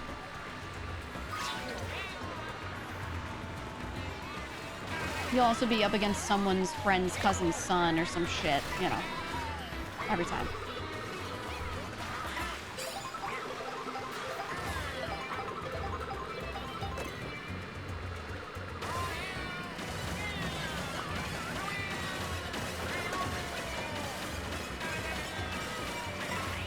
Okay, we're gonna eat Perdumo. Nepotism we. I think there's nothing wrong with it if the person can demonstrate the skill. It feels unfair in that they had more opportunity, but from the company perspective, it doesn't matter as long as they can do the job.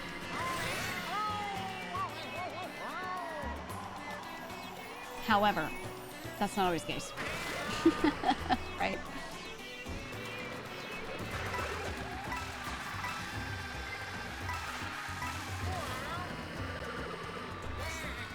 I feel like when someone is capable and people get upset about, you know, them getting the job because of nepotism, I'm like, that's more like they had unequal opportunity there, right? But I will not be mad at that person or dislike that person for it, you know what I mean? Because if you have an opportunity in front of you, you would take it. Always. And you'd be stupid not to. You should always take those opportunities that are presented to you. So, like, you know, I'll never see someone as lesser if they got, like, nepoed into a position, so long as they can do the thing just fine, you know? If they're shit, though, then it's, like, fair game, you know, on that person. Wild West style on him.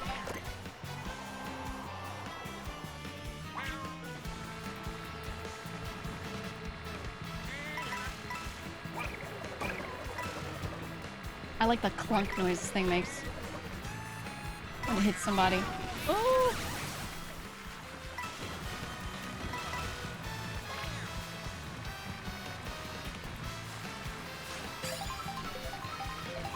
So you plan to marry rich student finance with a yacht so you can be his male trad wife. Hell yeah. I don't think I could ever do it. I see like we see pictures of like so-and-so and their wife, and it's like some old rich dude and his supermodel wife. I look at it and I'm like, I couldn't do it.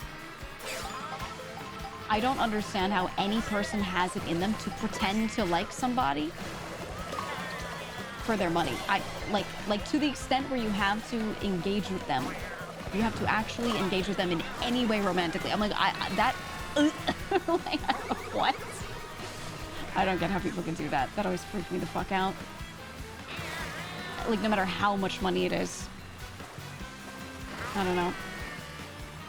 I would be incapable. Different hustle. Exactly. It's a type of hustle I could not do.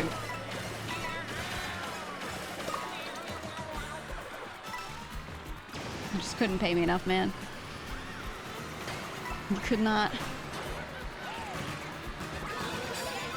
Boom. Alright, we're through. Everyone crashing into that corner.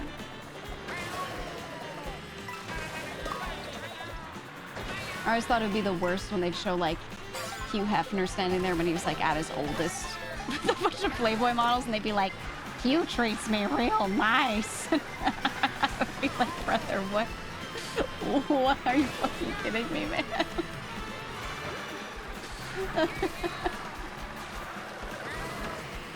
It's crazy. Ooh.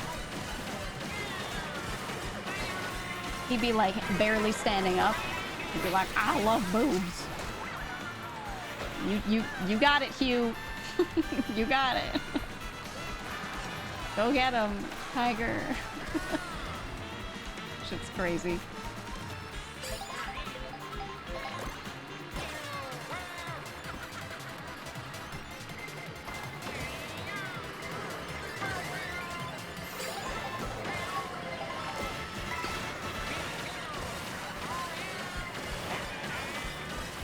Ooh, look at that. Look at that. Hoist.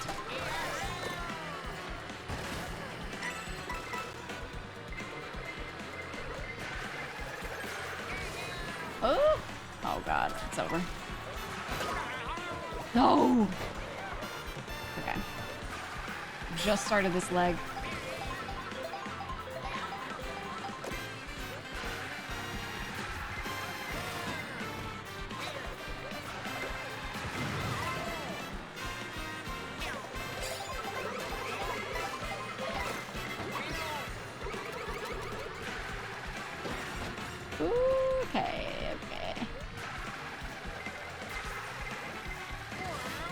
Everyone always has a mushroom for every skip. Except for like 2 of us.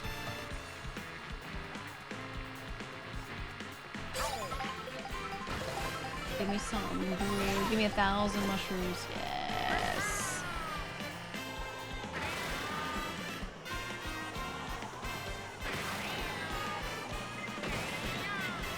Oh!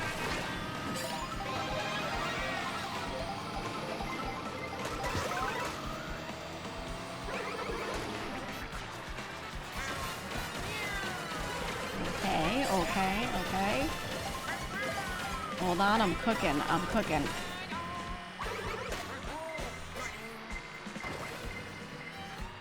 I'm gonna keep these ones.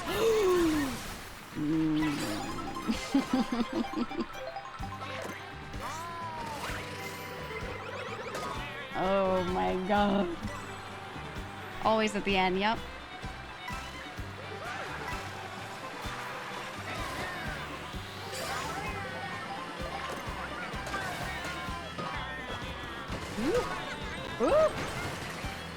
Jesus Christ, this one dude screenshot.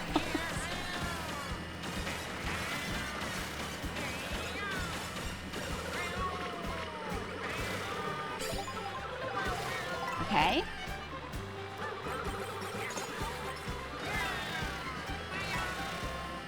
I don't have to be first right now. I just have to make sure the people behind me are not gaining as much. Which means I have to pull the ladder up behind me, you know what I mean? That's what it's all about in this game.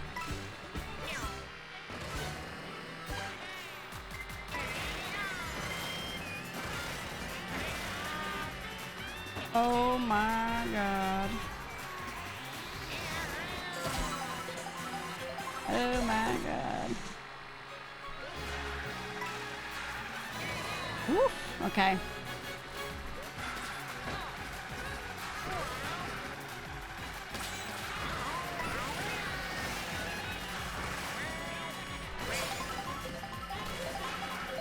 I'm just gonna keep this item. No. Alright, we're chilling. We're chilling. Perfect racing line.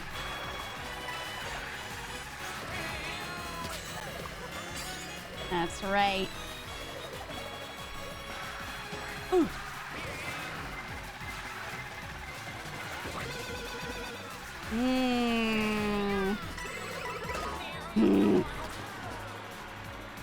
Brother, I was right here. I was first. I think I was first. That's the way. Hey, made it to the end though. Made it to the end though. That's how it goes. Chef's actually the best. I know. It's true. It's true. It is so hot in here. Oh my god.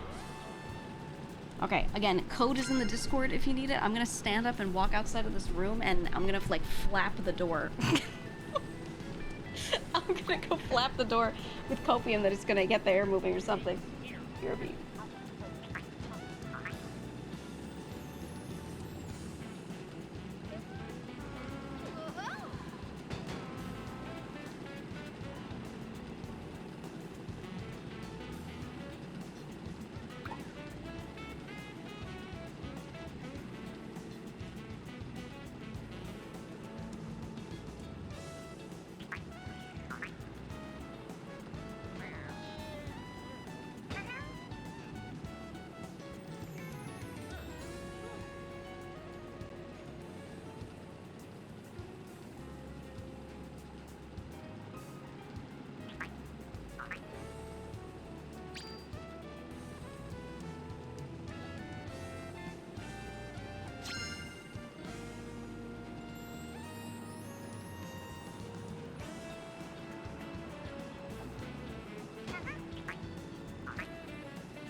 Okay, I tried.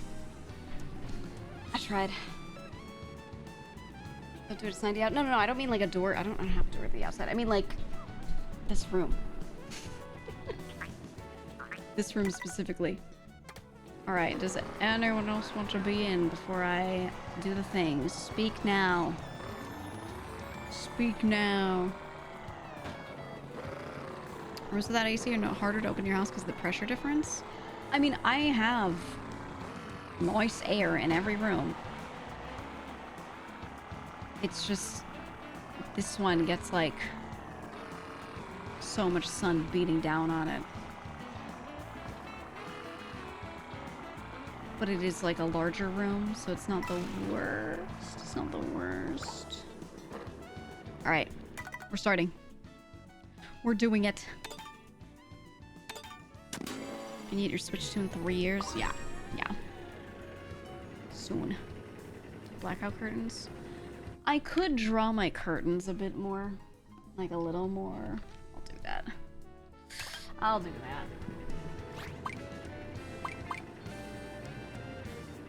Wonder how much.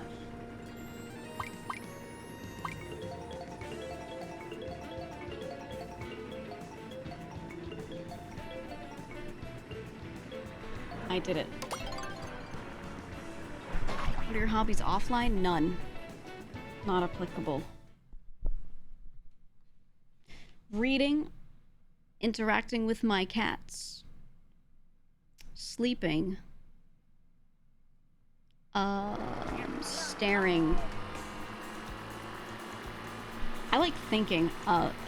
You know, I don't know about anyone else. I will actually sit in a room and just like sit around there, pet a cat, and just think for like 30 minutes. I'm like really capable of entertaining myself when I have nothing in front of me. Not like super entertaining, just yeah, like pondering. I like to ponder, unironically. When I was younger, my mother would walk in all the time and be like, what are you doing? Because I'd just be sitting there and I'd be like, oh, I'm thinking. I have like a really vivid imagination, so I can picture things, I can hear things really well, all that. So like, you know, I just sit there and think. think or imagine or ponder or whatever. She'd be like, all right, weirdo. Oh, okay, crazy. Just what she would say to me. Okay.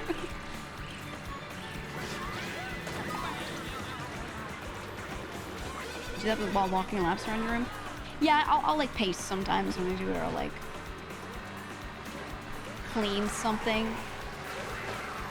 I think that's what I'll do sometimes. Sometimes I'll usually be doing something, like I'll be petting a cat, you know, or whatever, hanging out with one of them, playing with them. But in my head, I'm not there. Okay, I'm in Mordor or some shit. You know what I mean? Like I'm not present during all that. That's what I like doing.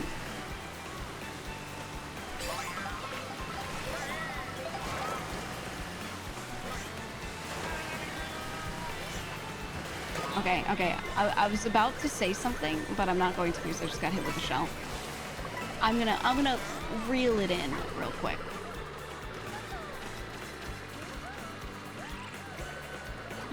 Look at the big burb up there. Ooh.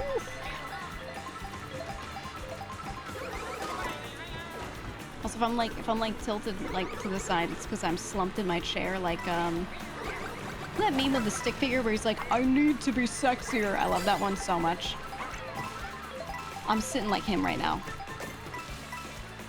That's why I love streaming a game that I can play with controller, because I can like melt into the chair and just go full sludge.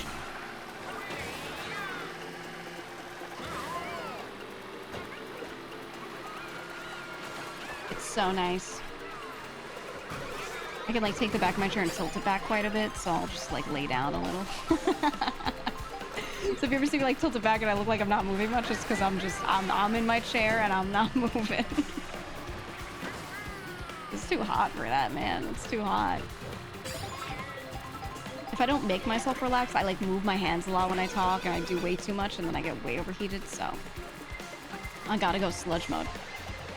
For my own health. I hate you.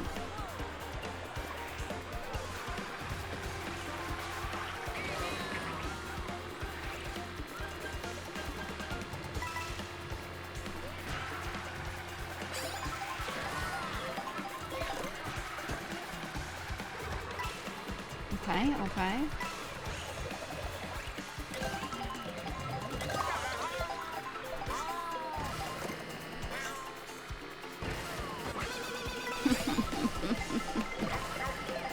Yes.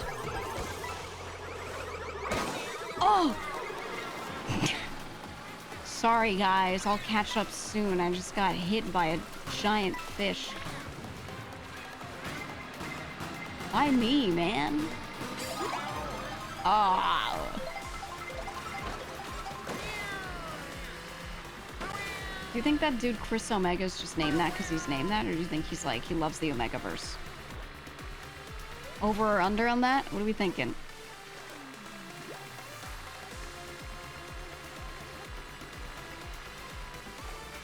Revenge of the Catfish. Secret Sigma. Ooh.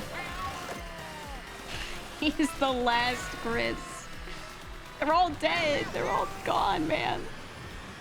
He's the only one.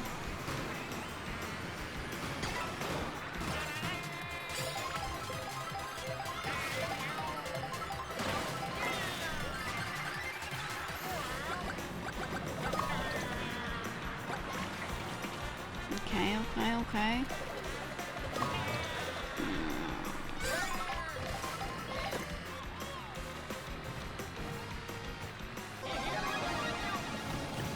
Let's just go fast for a minute.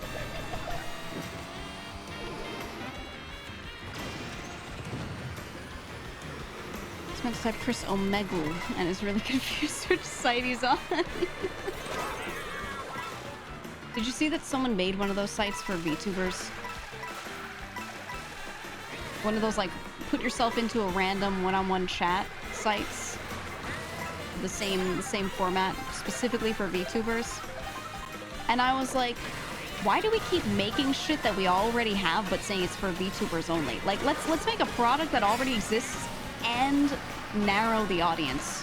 Because I totally understand how product works. What the fuck? I'm sorry, but what? Same thing with streaming platforms. I keep seeing people on YouTube, they're like, man, I hate all these platforms. What, we need a platform for VTubers only. Okay, yeah, so I can never attract anyone new to the community ever, and we can stay small and great, and, you know, communities will lose people as they do, and become insular and bad. Like, I'm like, what? Yeah, good luck getting anyone coming in. These people don't know what churn is. They think like the same 50k people that would move to it would always be there or some shit. Yeah, it would be a weird echo chamber. It'd be weird, man. Should be real weird in there. If I make something with a target demographic of 1, they'll 100% buy it. Yep. I don't know. I just hate if you're trying to make a product and it doesn't need to be specific for VTubers, then don't make it specific for them.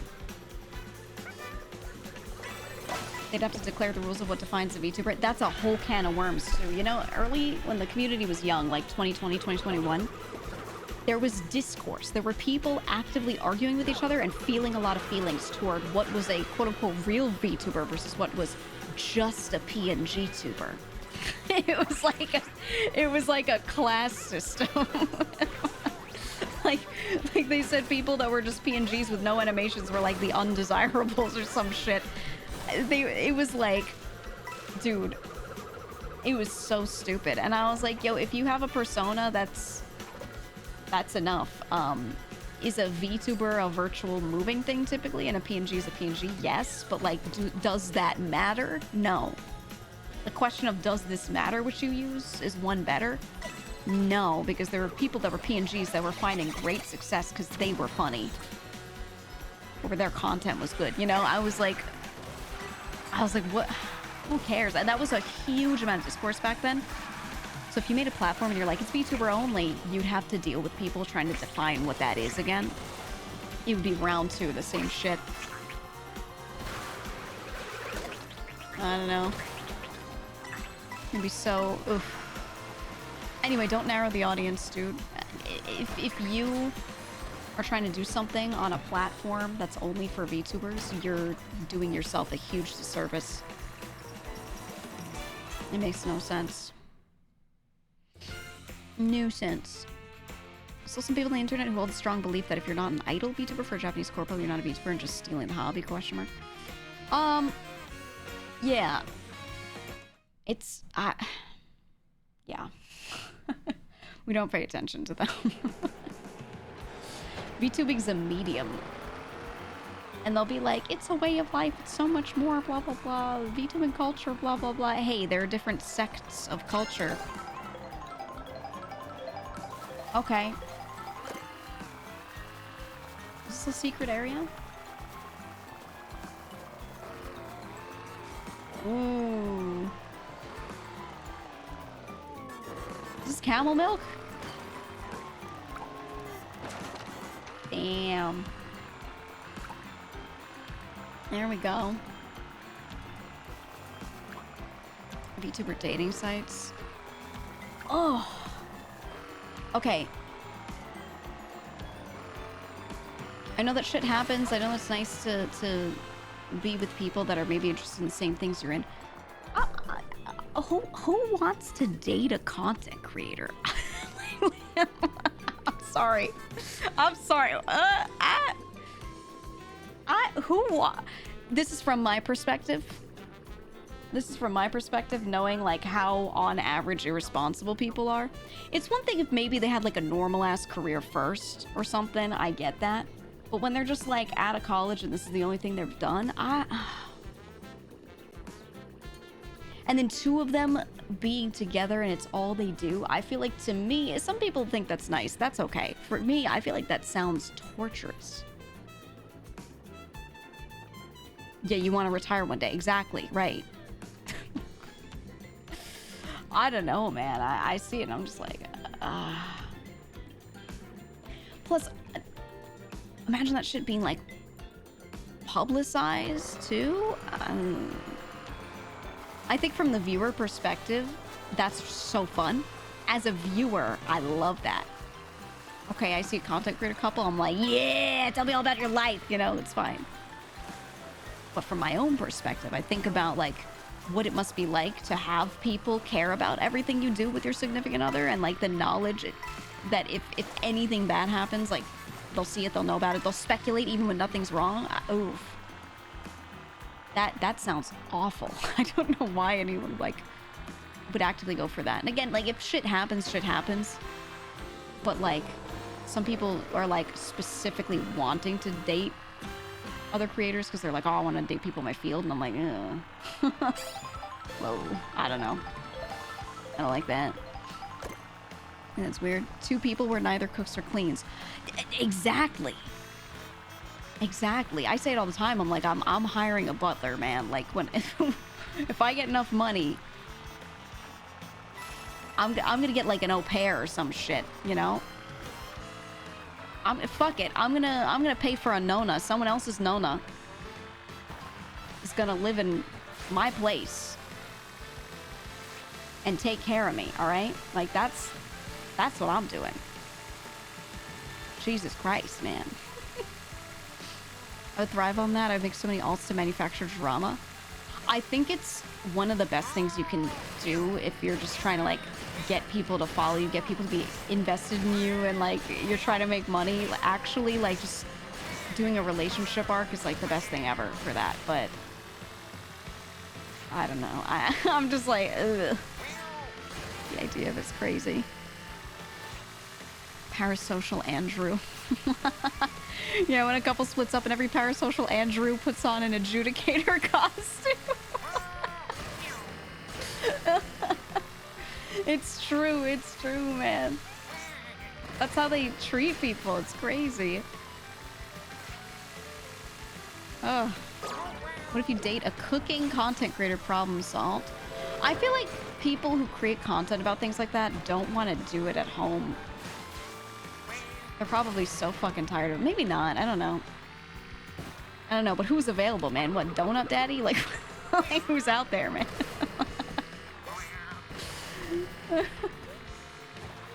You know what I mean? Yeah, binging with Babish. Oh, he's not doing those moves on you. Blazing, it's your chance. I don't know if he is, actually. I've got no clue. I got no idea. Babish is taken. See? What do you mean BRB? Yeah, go. Hey, fact check, Blazing, check right now. You like Babish? Ooh. Ooh.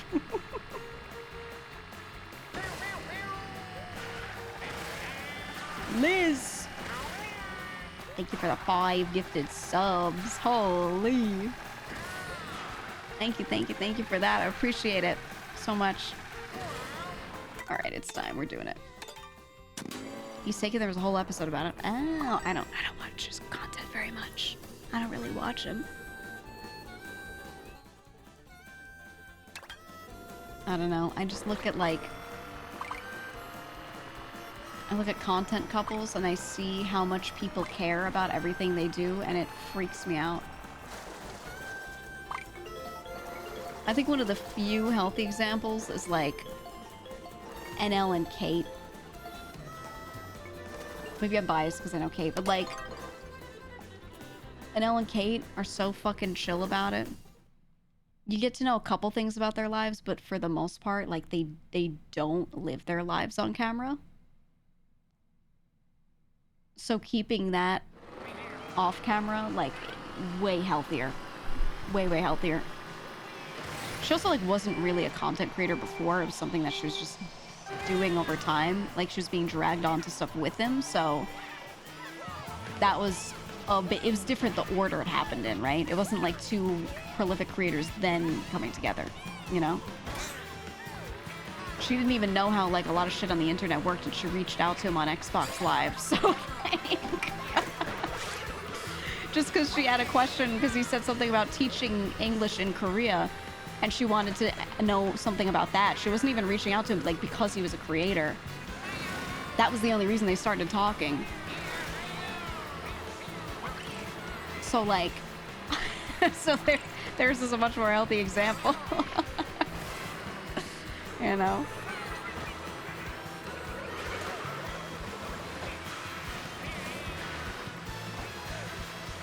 Pat and Peach. Oh, yeah. Yeah, there's some good examples. I just feel like the chance of it not going well is so much higher. Right? At least I think.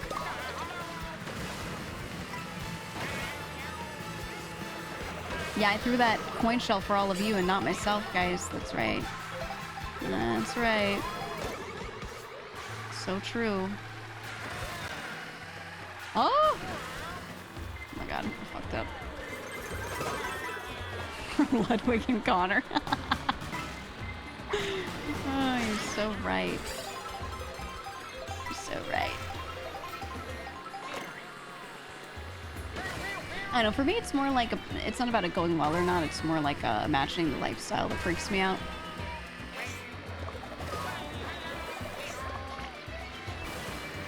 Ooh, you know what the perfect pairing is? And I know some of you are gonna want to throw up in your mouth, but I'm thinking about lifestyle. The perfect pairing for a content creator is someone who's a successful day trader. Okay, hear me out, guys. Hear me the fuck out. They wake up early, okay? They sit there in front of their computer and they're like, don't talk to me. And they close the door and you're not allowed in, okay? And then at 4 p.m. every day, you hear this thing go ding, ding, ding, ding, really loud. And it means time's up. And they come out of the room and suddenly they're like smoking 10 cigarettes, but they're like, oof, time to take a load off. And then they just do whatever the fuck all day. Because there's no possible thing that they could need to do after that. Right? I feel like that I feel like that's the right one. They're so on schedule too. Oh. Drenched in sweat, 10 cigarettes in the mouth.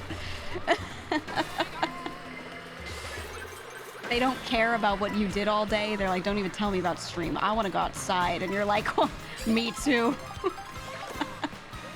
Doesn't that sound like not too bad?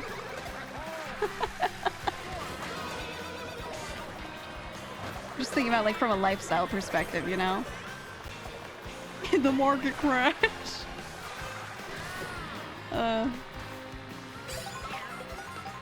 Perfect pairing is a very rich VTuber with low standards and a wise, attractive squid who can go.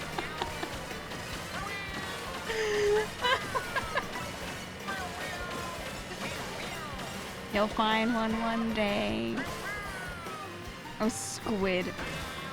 It's really funny in Korean when someone's kind of ugly, sometimes you call them a squid. Or you say they look like a squid. It's like how in the US we'll say that guy looks like a thumb. It's a little similar. It's less specific, but you know, same vibe. We say that? Do you not say that? Is that Northeastern? I say that. Some people just look like a thumb. It's a little more of a specific look, though. I say that.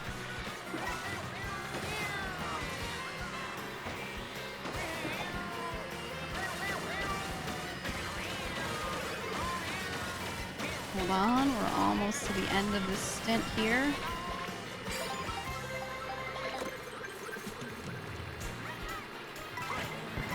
Whoop.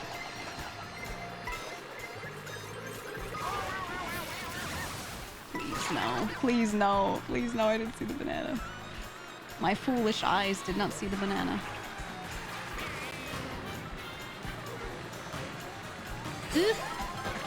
Okay, okay. Alright, we're going. Yeah, code is in the Discord if anyone wants to play. Code for the room is in the Discord.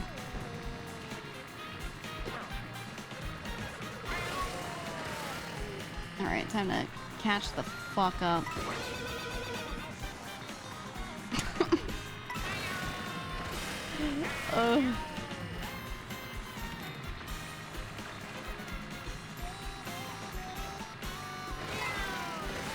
So far back, dude. Oh, I see what they're doing. Okay, sorry, I don't have map knowledge yet. Sometimes you want to swap sides.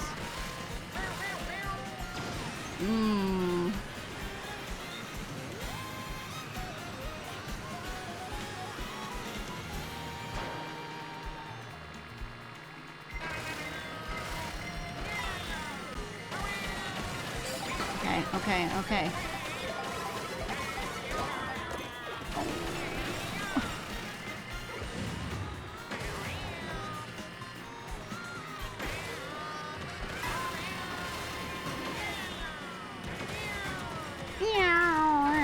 Oh, when there's no item sounds around you, so you just get like those pure, unfiltered, Shy Guy sounds. Oh. Oh man. He's the best. He's simply the best. Hey, hold on, I'm scrolling up because I saw you guys said stuff. You think a dev would be the same as like a good pairing for a VTuber? No, because they keep wanting to stay in, and they keep wanting to like do projects and shit. Here's the problem. Okay, like let's imagine streamers dating a dev. You know what that dev's gonna do? They're gonna be like, oh man, that thing you talked about on stream today, I could make you the tool to do that. Let me help you. And then they lock themselves in a room and they start making a tool when what you need so badly is a 30-minute walk. Right? I feel like that's like, you need someone who absolutely wants nothing to do with like being indoors for a bit. Yeah, see, this person said, I'm a dev, I want to make VTuber fan games. Exactly. And then if you were with somebody and they were a VTuber, you'd be like, now I gotta do it for them. And like, you know, it's not good. It's no good. Unless you find like a really unmotivated dev that, you know, does well in their job but hates it and won't touch it outside of work, then that's like, you know. That's not so bad. I don't know. She can fix you. You know, I don't think like anytime someone who had that attitude would like approach me, I'd be like, no thank you, I don't want a son, is what I would say. And that's the vibe. You know what I mean? I just don't know how to say that when you're just like, you're saying like in third person about someone else, but like, you know what I mean. No one wants to fix you. The I can fix them meme is a real meme. It's a real meme.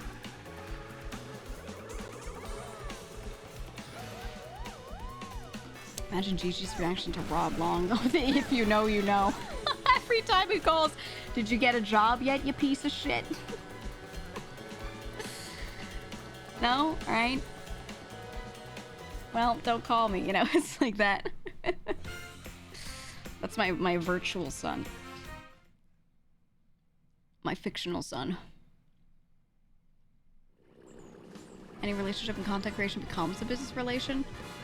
No, I know plenty of people that keep that shit separate. There are plenty of content creators that have, unless you mean if they're both creators. If they're both creators, then yeah, it's like impossible to not have little elements of that, but I know plenty of people that like, they talk to their chat very openly about how they have a partner, but they never see or hear from that partner. They're just like, oh, they work in finance or whatever, you know, and they're just like never really part of that. There's plenty of that. I think it can be done in a healthy way. For sure. And they go to a different Twitch. Ninja's wife as his manager. Feel like it's a terrible idea. I wouldn't say it's a terrible idea. I would say it can be terrible. But who better to manage you than the person who understands you best? But also, a manager isn't... This is the thing. A manager isn't someone who tells you what to do and is like, this is what the brand should do. A manager is like a second set of hands for you. So I feel like if that person understands you well, because that's always been my criteria when working with someone who's helping me with management of anything. It's like, if they just understand what I want, like they get what I like aesthetically, they get, you know, how I communicate, etc. And I just need like a couple other pairs of hands, like I'll always go for people that just get it, right? So I get why a lot of the time when someone has a significant other, they might become like a management person for them. I think it does make sense. All right, we're going in. You know, so I get that. But at the same time, I don't know. I don't know. There's also the issue of like some people, it happens the other way around. Like someone will be with someone on their team and then they'll end up together. But I don't think that happens super often. But here and there. And that's when I'm like, I don't like that so much. You said I could use a second set of hands. Oh, Crip is like that, yeah. He said that's why I just assume all VTubers have significant others. No, a lot don't. It's maybe for like your mental health, it's good to assume that or something. It's probably healthy, but no, a lot don't. A lot are too busy for that.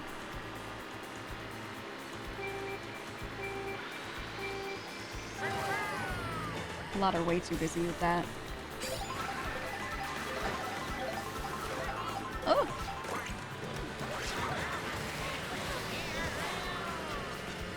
But you're damned if you do, damned if you don't. Because the thing is, like... Then if you're like, Chad, I'm so single. Everyone's like, alone, alone. No one loves you, alone. You know what I mean? So, like... A lot of people are like, I just won't talk about it at all. Because like, they can't... You know what I mean? And then people assume like, oh, they don't talk about it, they must have someone. I'm like, maybe they just don't want to deal with that. Yeah, it becomes your friend. Right. You get those chats that like neg you about everything, and then like, you know, it can be a lot for some people. Oh!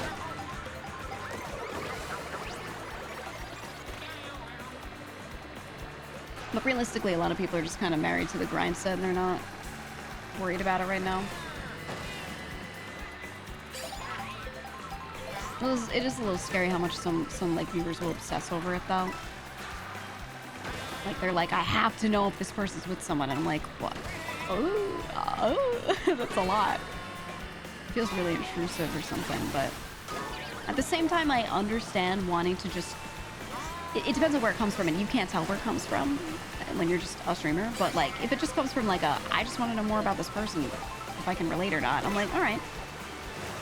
Sometimes that's all it is for them. Other times they're like, I have to know if this person is a maiden. And I'm like,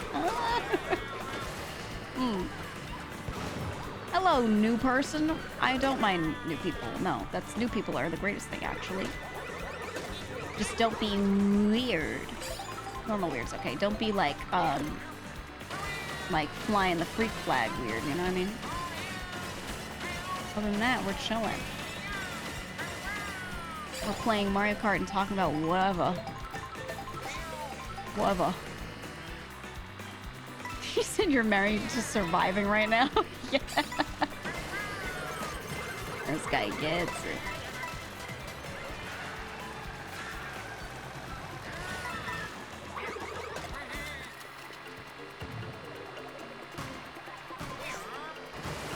Oh. I think the saddest thing, I've seen this happen a lot. Something that I think is like super sad is a lot of the time two content creators will become close because they like a lot of content creators are just really lonely people, and they'll meet someone that they get along really well with who like kind of gets their thinking, especially like creatively, you know, and is like interested in the kinds of projects they want to do, whatever. So they'll get along with this person. And then everyone starts making it about them being a thing and not just like these people get along really well. And when you meet someone who like gets your creative process as a creator, you know, those things like that, like it's really hard not to talk to those people, and it's so exciting because you're like, oh my god, this person gets this one specific thing I'm trying to do or whatever, you know, like that's a really good thing, and it's very nice for creators because again, it is a pretty like lonely thing to be doing, a lonely career. It's good for them to find those people and like really hone in on that and talk to them about their work and everything. So those people get really close. But then, yeah, people start shipping them all the time. They're like, oh, you're so compatible. And I'm like... you know, I just have no words for it sometimes. Because I think it's, like, really awful to make someone feel like they shouldn't, like, publicly be so close to someone that they really should be so close to because it's, like, healthy for them. Oh my god, nobody got hit twice by that. Right? Like, it's a super healthy thing for them to have, and then they can't really, like... They feel like they can't exercise it because people will get weird, you know? That's always sad. I tell people just, like, don't worry about it, just do it. The more it happens, the more it's normalized, the less people will think that everything is a relationship, you know? Which is true, but, like, all creators collectively have to do that at the same time. You know what I mean? Like, all creators have to sit around and not care to show more examples of this not being a thing. Like, normal friendships and shit. I don't know. Okay, there we go. I had to dodge his damn toe. Gonna start saying you're so compatible to people now. Thank you. No, it's torture. It's torture.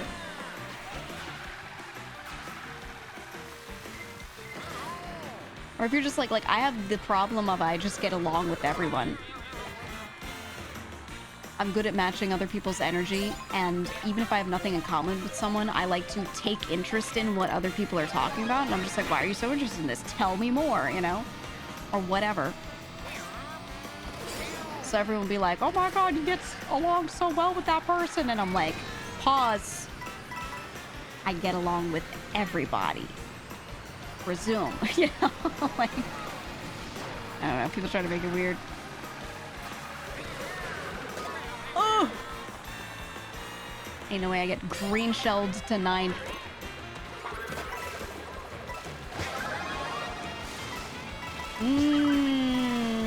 Can't lightning me. That's right.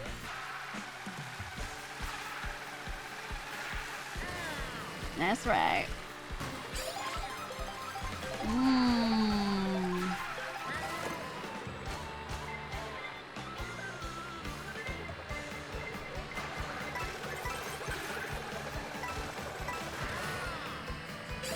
Just stay right in the back.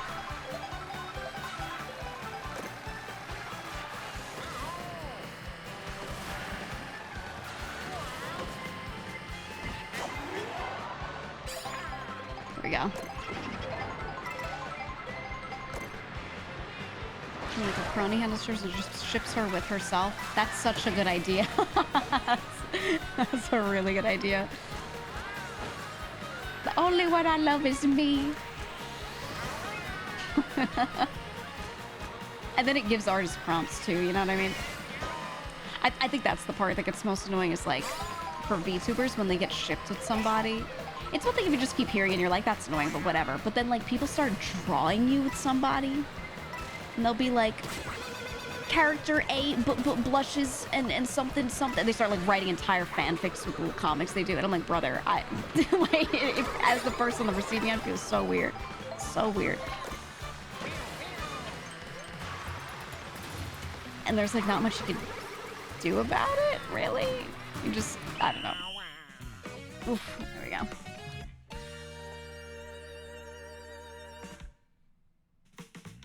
Said you're just uninterested, nothing will top Babegate, so why bother? It's so true.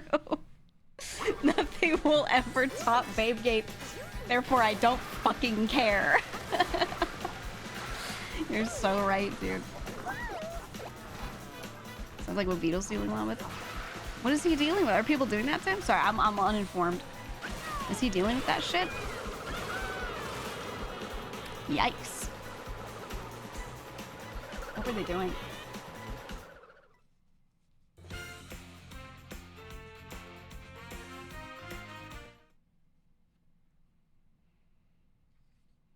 Oh. Oh, I bet they ship him with absolutely anyone he tries to work with ever. There's a lot of people drawing art of him with essentially every female VTuber he collabs with. Oh, that's so fucking annoying, man. Any woman he talks to on stream. Single dad romance shit. Oh, because they personify him as, like, Neuro's dad. And then they project everything that they ever... Okay, you know what it is? I'll tell you what I think it is. This is what I think it is. Without seeing the situation, just hearing about the scenario, my guess is people personify him as a single dad, which makes them want to ship him with other characters, other people. Because being seen as a single dad is seen as a bad thing. It's seen as less desirable. Therefore, they can project themselves onto him because they're like, everyone's down on themselves and hard on themselves. They're like, almost desirable too. And then they like to project that shit and imagine him with someone else. And they're like, it is real, or whatever the fuck. On their own personal Spy Family anime plot, yeah. I feel like shit like that is like, it's always some weird projection thing, man. 9 times out of 10. That's my guess, though, as a total third party who has not really witnessed it because I'm disconnected from it. So it's me guessing, psychoanalyzing. I deactivated her Twitter for a while. Is that why? Brother. See, this is what I want to, like, big sis people for a second. I wish people who, like, the thing is they don't know me, but I wish people who didn't really know me well would come talk to me and be like, hey, I'm dealing with this thing. And I would get on their stream and I go, shut the fuck up. You know, I was like, this is where I'm like, I start to feel like I want to do something. I'm like, ooh, you know? I start foaming at the mouth a little bit when I hear shit like that.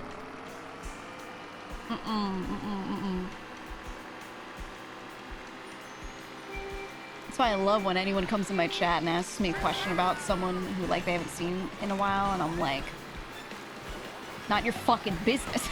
Like, yeah, I get, like, mean about it to just kind of, like, remind them, like, shut up, you know? Just a nice little shut up reminder. Like a little, hey, you're getting invested, pal, kind of thing. I think people just need a reminder. And if you don't remind them frequently enough, you know, they slip back into it.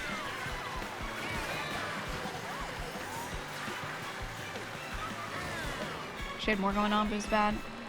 Yeah, fair enough. I'm just saying, like, the fact that things like that exist and can push someone over, you know, to that decision, like, that sucks. Regardless of whether that was the only reason or not. That's fucking stupid. What's the Kamek item do? Huh? I have not seen that one yet.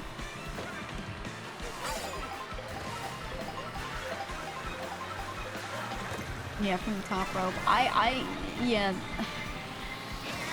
I keep hearing about situations where, like, people are essentially getting coerced or bullied or whatever by communities or just chunks of people on the internet, and then they, like, it makes them not want to stream, it makes them do this, it changes their behaviors in any way, and that shit makes me mad. On that person's behalf, you know?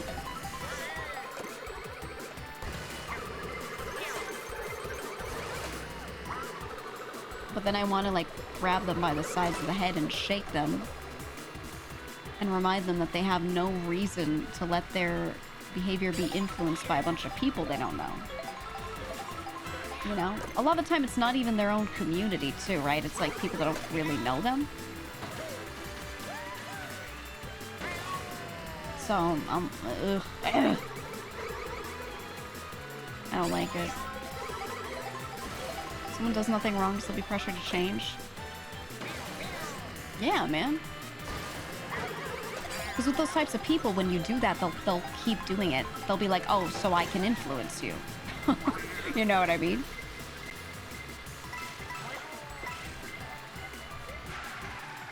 Like, people didn't like my tweet about people hyperbolizing emotion when graduations happened.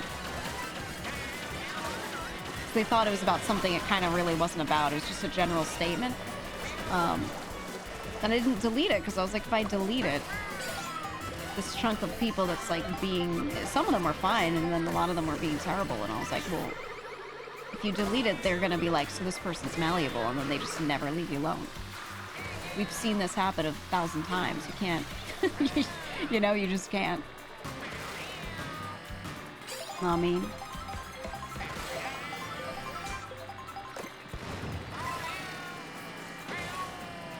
It's just not a good idea.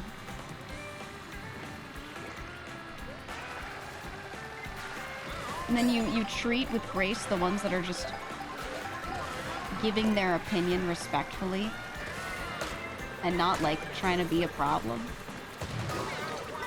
You reply to those people, you can talk to those people, you know, and then the ones that are being like weird about it, you give them nothing. Right?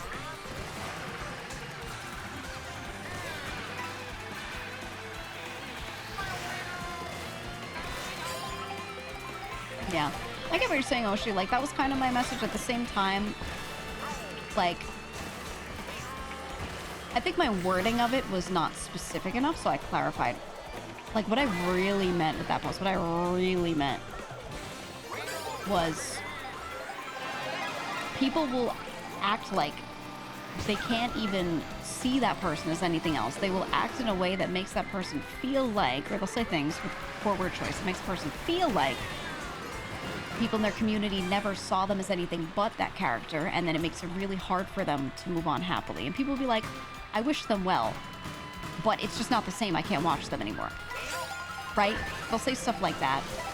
And it makes that person feel like shit, because you're basically, in their eyes, telling them. And I have firsthand experience hearing people say that this is how these things made them feel. It's not about whether the person is factually right or wrong. It's this is how it made me feel, right? I've heard people be like, yeah, it's really hard for me to feel good about this decision. I was so happy about it yesterday, and now it's tough because the way these people are talking, it makes me feel like so many people watched me only because of this thing and not because they ever liked me. That's stuff I've heard come out of people's mouths that I'm like, wow, that's awful. That's terrible. So, you know, me tweeting what I tweeted was really saying that, because a lot of those people won't say that out loud, or they're not even allowed to, you know? Or feel like they're not allowed to. So I was like, fuck it, I'll say it. I got many people messaging me going, thank you for tweeting that, because they're people that couldn't really say it out loud, you know? And I was like, yeah, I know. I know. I get it.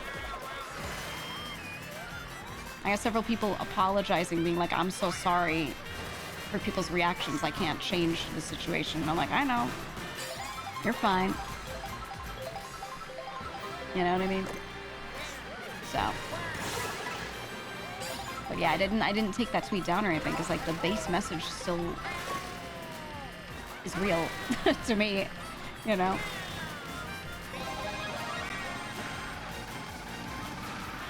And realistically, I wanted to call out that, like, that's how you make a real person feel. You make them feel like you never cared about them, ever.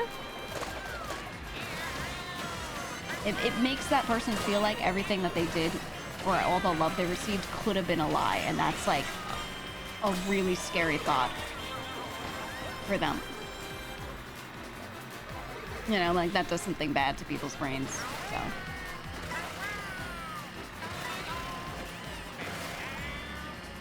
And so it's okay to say, like, I'll miss this character.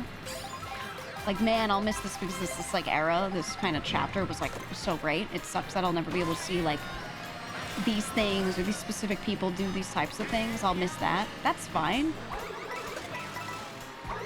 That's not the issue, typically. You know, usually the issue is, them saying other stuff, like, it just implies that they can't even care about that person the way they cared about the character. You know what I mean?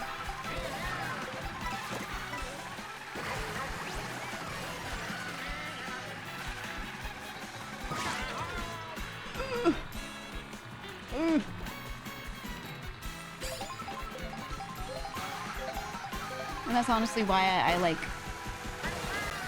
There's some things that I do with my brand and other things I don't do, is because, like, I look at that stuff and I'm like...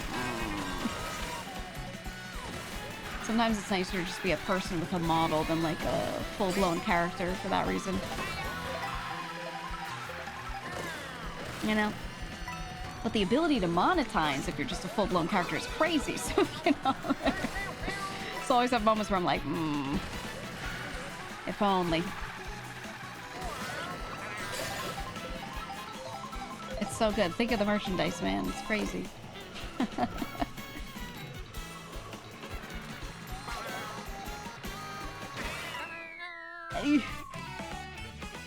There we go. You've been impressed with how many people actually do follow the streamer to their new ventures? It's hit or miss. It's hit or miss. I think some people have had really good success stories with that, and others have not. And I think that's why people get really uneasy when they hear things like that from their community, being like, oh, I don't know if I can watch. It's not the same. Because they see examples of both, and they don't know which they're going to be. They don't know which they're going to be. They just know that they see some messages that make them feel really uneasy about the future, right? And that just, like, scares them a lot. It does. It does.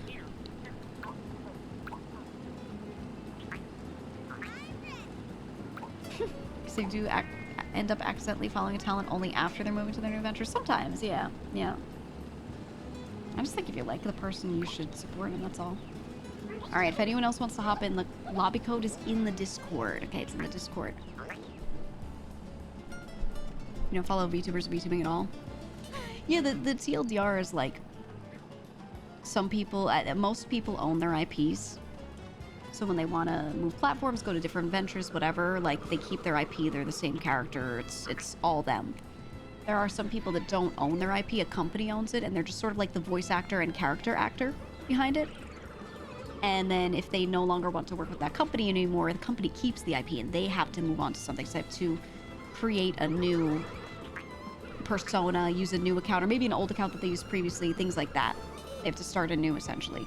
And yeah, a lot of the fan base that was with them when they were with said company sometimes will come with them, sometimes won't. And it's very 50-50 for a lot of folks. There are plenty of examples of both happening. There's no standard of like, oh yeah, it works pretty well, or oh, it doesn't work, or anything like that. So the uncertainty puts them in a bad spot. Mentally, it's usually kind of rough for them. They feel like everything hinges on hitting the ground running. Really stressful time. And then the main issue is seeing people's reactions. Some people are very affected by it, you know. So, all right, we're going in. Didn't know it's that deep of an issue for fans. It depends. Some people really don't care. Some people are like, eh, liked you before and your content, I'm gonna like you after. You know, like I think a good number of people kind of don't care. There's some people that are very loyal to the company because it's usually a group setting, a group format, so it's hard for them to leave the group, even if that's their favorite member. Like, they're in culturally, they're in watching that group, you know? So that's understandable. And then, there are people that are like, I was a fan of the character, not you. They don't say it as harshly, and they don't usually mean it that harshly, but that is the message that people kind of get from it, is what I'm saying. And that's how it feels to them. Depending on how it's said. Kitten on keyboard. We've been blessed. If a company's hired a new actor, or previously hired character. Companies have swapped out who's the voice and character actor for somebody before. That's happened. It's been successful, actually, before. It'll just be like character A and then character A point A. You know, like it looks similar, voice is a little different, but it's a whole new person, and it could be weird, but depending on what's done with the IP, it makes sense. Yeah, Keys an Eye is a good one, right? I think it's harder when they're a streamer because they're sitting there live just talking about whatever's in their brain all day, so what you end up liking about the person is the person. But if they're more video-based and they do a lot more character acting, it's like if SpongeBob's voice changed. But the writing is still somewhat similar. Like, the delivery of the lines might not be the same, but you could tell they're going for something a little similar, and that could be okay. That could be alright. It just depends on the content type, what makes that harder or easier to deal with.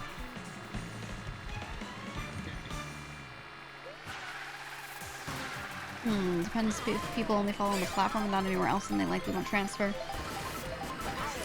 Yeah. It also depends. I mean, people get real weird about, they try to look into the reason why, and usually the reason why is like, I just don't want anymore. You know? It's like not always anything crazy. But people start trying to pick apart for reasons, and if it is a more dramatic time, that person ends up getting a lot more people following them because they're like, I have to follow and support because something, you know. It becomes like a tribalism thing, and it gets like, the drama goes crazy, but... You know, I need to use this because I had to boost. Much easier to adapt to a new character than a new person? I think so too, yeah. So I think following somebody to whatever their next venture is really not hard.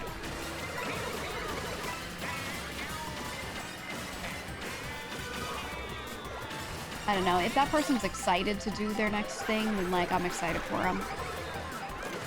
Plain and simple.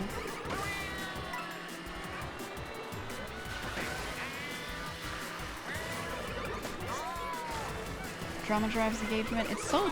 yeah. Whenever I know, like, something dramatic is coming up, I'm always like... you know? Because, like, at least there's that silver lining of, like, yeah, people pay attention to it, so, okay, there's engagement. But, like, it's just an annoying time to have to go through. Regardless. Even if you benefit. Ooh.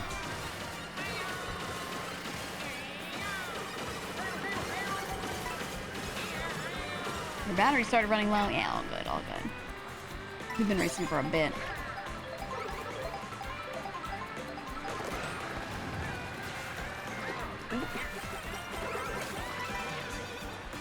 Okay.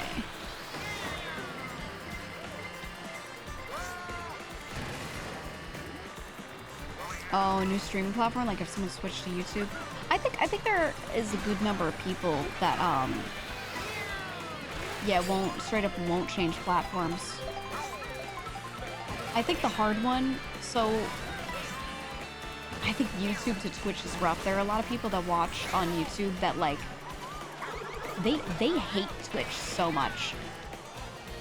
Even though it's the better streaming platform for the streamer, and most streamers just would prefer to use it. I know people that have stayed on YouTube simply because their fan base is there, and they're like, I can't switch, I wish I could. And I'm like, I'm so sorry, man. I'm so fucking sorry.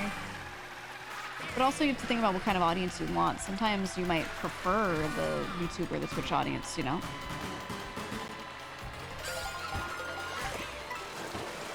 So I tell some people, I'm like, hey, even if there are fewer of them, it's about, like, who do you want in your chat every day?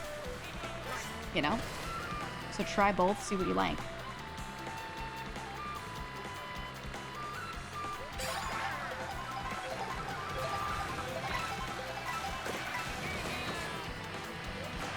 Heard Twitch streaming over YouTube, and you rarely watch YouTube streams. I just watch both. I think they're both okay. I think YouTube's chat sucks. Their UI for streaming sucks.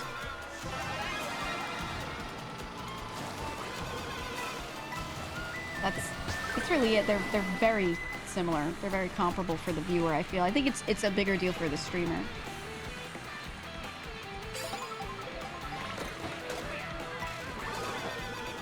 I can't stand YouTube having the same name color for every chatter.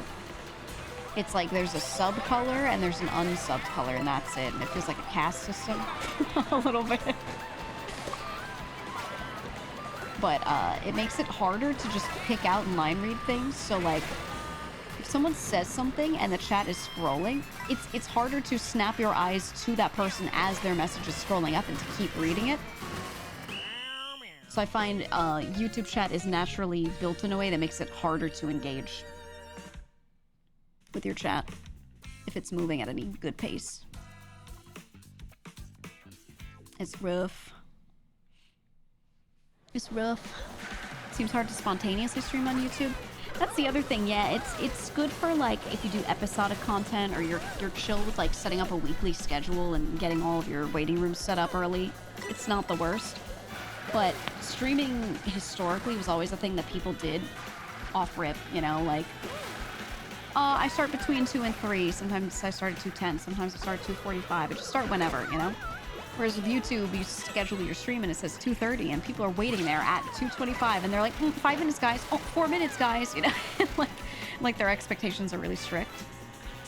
I've had a lot of friends say that when they stream there, if their like timing is a little off, they feel like they have to type and apologize for it. And people are like, that's okay, I'll just wait here for 10 minutes. And it's like, it's a lot.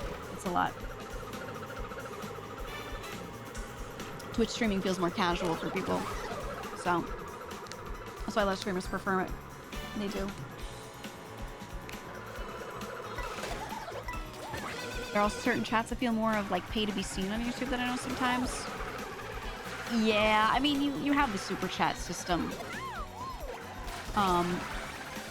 Which for monetization is great. I just don't like to run like my chat in a way where, I don't know, like if someone's generous, I like to recognize that person. But I would never want to build a system like if I were on YouTube streaming. I wouldn't want to have a rule where like I read every super chat out loud or like everything above a certain level out loud. Because some people would use it, yeah, right, to become a chat celebrity. And I wouldn't want them to do that because like then it makes people who don't have the money to be doing that feel lesser. Or it has potential to do that. And I don't love that. And then if someone super chats something and you don't like it, you have to go there and like delete it. You're like, oh, I don't want that there, and it's just annoying. It's annoying. I don't hate the concept. It's more like how do you handle people and what's the culture you build around it, not so much the tool needing to go away. You know?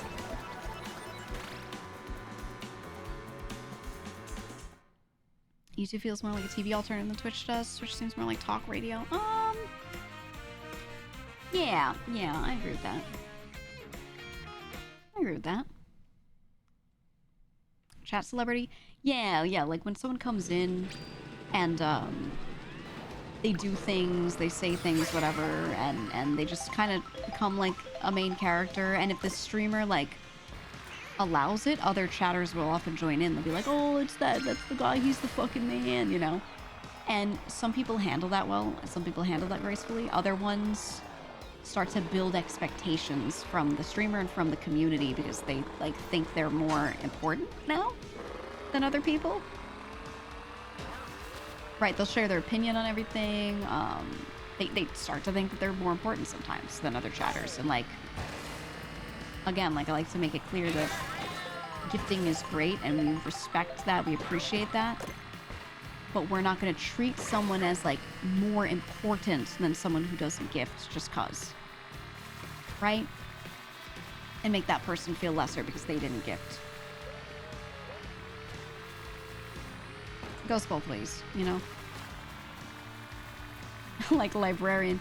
Thing is, librarian comes in there and does a service for the community. Like a real service. He's not like, oh, I paid the streamer for the streamer's attention.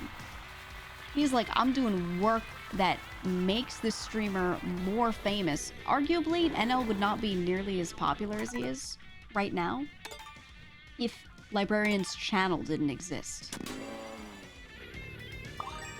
You know? So, like, he's doing so much work for that community. Therefore, I wouldn't call him a chat celebrity, you know? Just treat everyone with respect and equalness. So, yeah. Yeah, that's what I'm saying. Like, you should. You should. That's all it is. He's a content creator in his own right. He really is. It's like it's mini documentarianism. I don't know what the right word is there. Documentary style archiving for NL, if that makes sense. Does he work for NL or 100% that his thing? I don't know what their current engagement is, but I know like it's like a symbiotic relationship, or at least it was when I asked a long time ago. I don't know that NL pays him. I think he gets something. But I'm pretty sure he gets to keep revenue from that channel. I think, and then in turn it like builds NL up too. I think. I'm pretty sure that's the current engagement, but don't quote me on it. Yeah, not paid, but keeps going to the channel next. That's what I thought. Which, you know, with the views that channel gets, pretty significant, pretty damn good.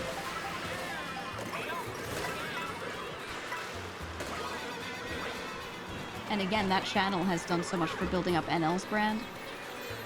Dude is sitting like at 12K playing rematch in the mornings, you know? Like, that's incredible.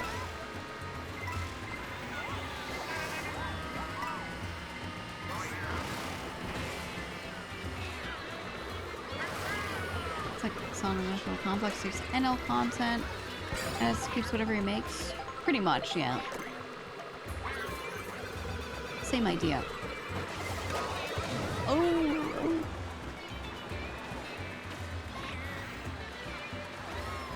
As a creator, I gotta say it's so nice to have people do that, because like when you look at things like you know what's a good example? K-pop groups. One of the reasons why they become so popular and they have such a strong fan base is because they have the type of fandom that they have that creates content of them, that notices the little things they do and makes little videos about it. So it'll be something stupid. It'll be like, did you notice that whenever this guy gets nervous, he scratches his eyebrow, Lamau? And someone will post on Twitter a compilation of him getting nervous and scratching his eyebrow. And now that's a little quirk that a viewer know about this person. No one would ever notice that shit if that one person didn't make that one video about them, right? It's just like someone who archives shit. And the thing is, when some of those things that people do are like really endearing or like you think are funny or like, I like the way this person says the word yam and they go yam and you're like, haha, yam, right? It's like little things that like I personally would not go to my editor and be like, yo, make sure you make a compilation of me saying yam because people like the way I say yam, right? So viewers like that do that kind of stuff are like invaluable to building up someone's brand. Yeah, the person who made the video about it, look at how much that video of Mouse has become a thing, of her realizing that she has her own verbal tick. Going, no, help, you know, right? And that video's going everywhere. Now everyone is like typing stop, no, right? Like you're doing it right now. You're doing it right now. You are part of the phenomenon. You see what I mean? And that's the best thing a content creator can have, is people noticing those things and like memeing it and whatever. Because it's just part of someone's brand. It's just stuff about them, right? The fact that you guys can like even quote parts of the video because you've watched it multiple times and stuff. You would have no idea about this. You might know of this quirk mildly, but you wouldn't think so strongly about it unless you were either there for that exact moment when she was streaming, which is only a handful of people, or you see a video because someone made it, right? So the people that make videos about that kind of stuff are like so invaluable. So invaluable, man. Clip a mouse with the Donkey Kong amiibo blew up like crazy too. Yep. But like with me, you'll see like my most shared stuff on YouTube ends up being like stuff where I'm talking about some job related thing, school related thing, work related thing. There's a lot of stuff that does well, but occasionally one of those will go like a little extra far. So you'll notice that a lot of first-time chatters, they have a little first-time chatter highlight. They'll come in and be like, can I ask a job question? Like, it's not because I'm actively talking about work in that moment. Sometimes I'm talking about something else. We're playing Mario Kart, we're talking about video games. Someone will come in and be like, can I ask something about my resume? They're doing it because that's what, like, what videos of me get shared. Lucky. can't lick the watermelon bowl. I'm here because of the reasonable core content you put on YouTube. Reasonable core. Thanks, man. Thanks. That's all my editor choosing that. I'm gonna tell him that. Reasonable core. So funny. No, that is actually the thing though, right? Says a pretty reasonable take, posts on YouTube, people go, that's right, she says reasonable stuff, and then, you know, repeat. Right. That's just kind of what ends up happening here.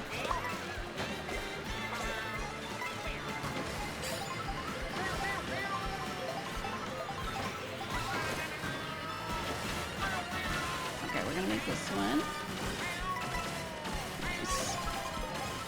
Everything on the internet. Lucky, can you move? Lucky, you're blocking me. He's sitting right in front of me. Which is why I'm not moving. Anyway, I'll just let him sit there.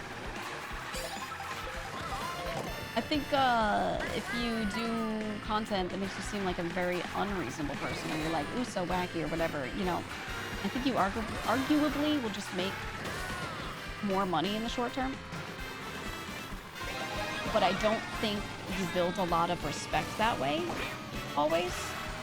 So you end up with one of a few things. Either you get a community that, like, sees you as dumb or lesser than them, and they, like, want to protect you. Which is cool, because, again, short term, they'll give you so much money. But, like, do you really want to have a community that, like, thinks you're stupid or can't take care of yourself? You know what I mean? I don't know. I'm not a fan of that for myself. And then, if you don't have one of those, you end up having a few other types of communities, but it's all like dynamics that I feel like don't really work long term. So, I don't know. Not a fan for me. We're in 6, we're gonna be 8. Oh! It's over. It's over. I was self-aware enough to realize that first, though. Yeah, I think a lot of the ones that have those chats aren't. Therefore, they feel okay about it. Right? You know. Finished your back then, it was like 4 hours a gap before you touch the game. That's what we would stay. I like doing that at the same time. Whenever I'm not streaming, I think to myself, yeah, I should just talk for an hour and then game. I think that to myself every time, and then I start streaming, I start talking, and I just talk. That's it. And I don't try to force myself into any strict schedule, but I think when I'm doing certain playthroughs of things, I'll be less likely to talk as long. But like today's like a Mario Kart day, right? So whatever. Whatever, I could talk for 2-3 hours before streaming. That's okay. Other days, you know, we're doing a playthrough of a specific game that we're continuing. I might try to do like 1 or exactly 2 hours, like cut it a little better, you know? You know?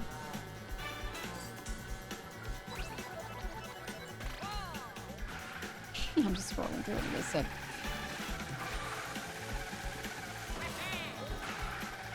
The stuff you said in the wake of certain dramatic events in April and departure were extremely helpful for understanding what was going on without rubbing my algo with drama videos. Yeah. Yeah, I'm happy to be able to help with that shit, at least.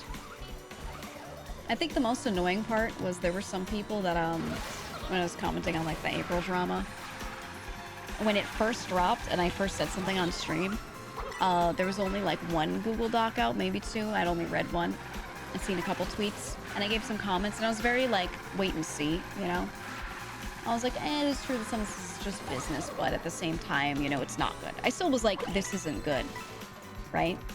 But I was like, I'm not gonna go in super hard. I'm still gonna say this is bad, but I'm not gonna go in super hard because we don't know much yet, right? And then more came out, there were more docs, and then I was a little more like, okay, buddy, you know, right, about it? There were some people that commented and were like, I think she said something lukewarm. And then after she said something more only because it affected her, and I was like, no, it's because the first video you saw of me was because it was like an hour since anything was posted. Like, you know, like, I don't think the timeline, you know, or really, the timeline does reflect that it was just that. I don't know, I saw a couple people say it, and I was like, what? But they're not viewers, so we don't really care. Just whatever. Alright, again, if anyone wants to join, we'll do one more. And we have, the link, not the link, the room code in the Discord. That shit did escalate quickly. Yeah, by the next day, it had escalated a lot. So, it was, you know, of course I felt differently by the second day.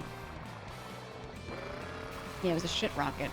Yeah, day one, you know, I started streaming still afternoon. Only a little bit had come out, and I was like, okay, that looks really bad. Let's see. And then, yeah, then day two happened. And by day two, it was like a mudslide of shit. I was like, oh, okay, well, this is very different.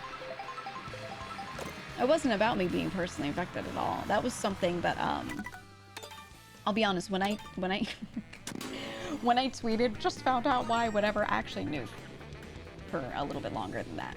I was just waiting to tweet it because I wasn't trying to do it during the worst of the shitstorm.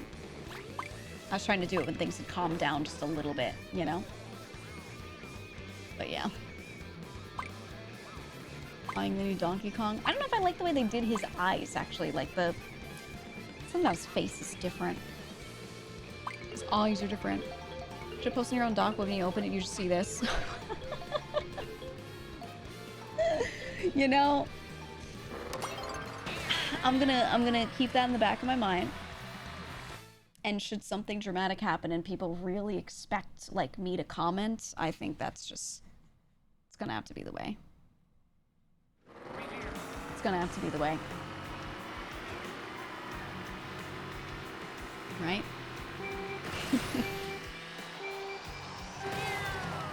Get a logical approach, but you're not supposed to do that. You're supposed to get in your soapbox right off the bat and farm cloud. I know. Well, you notice how I had a lot less to say when it wasn't really about me at all? And then the moment there was something about me, that's the only time I decided to say a little more with more emotion behind it. It's almost like I wasn't trying to drama farm it. Yet there were a lot of people making really long, essay-long posts about the situation when they had literally nothing to do with it and had never even spoken to the person in question. I mean...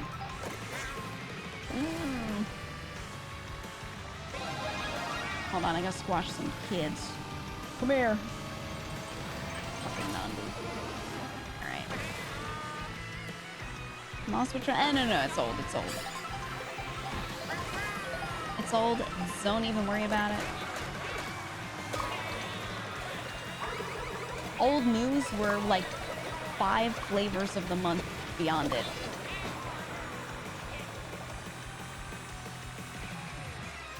There'll always be a new one.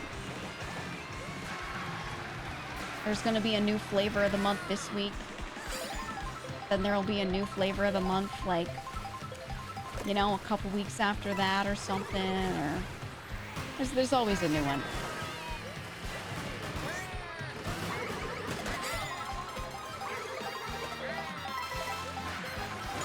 Ooh!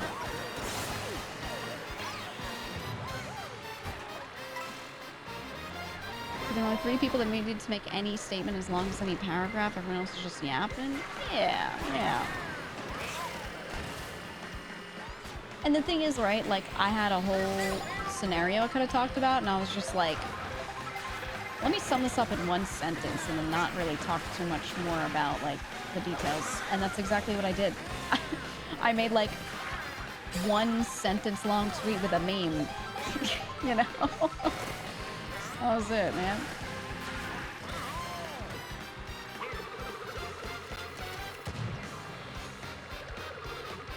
DK looks like a tech demo that got away from them. Hey, if it's fun, it's fun. Oh, I didn't need to do all that. That's all I care about. It's getting dark. Alexa, turn on triple.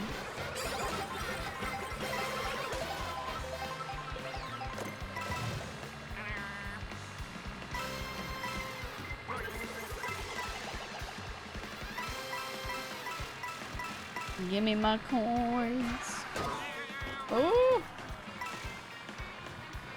There we go. Okay, we're up 20 again.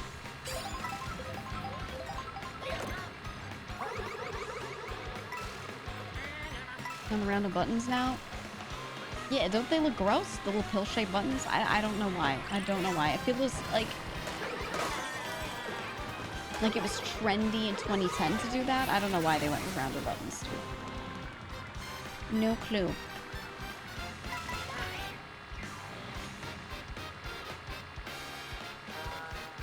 And how do you even go back to streaming after that kind of stuff comes out about you?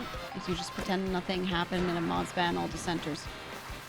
Yeah, that's exactly you do it. I think, personally,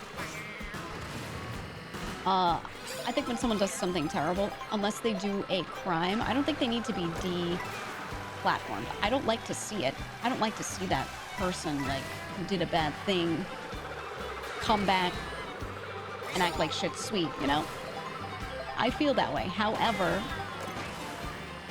the world is the way it is, you know, and the only way someone can ever redeem themselves is to try to be better. And they can't try to be better if there's no space for them to try to be better in, you know? So, yeah, people will probably shun them after doing something terrible.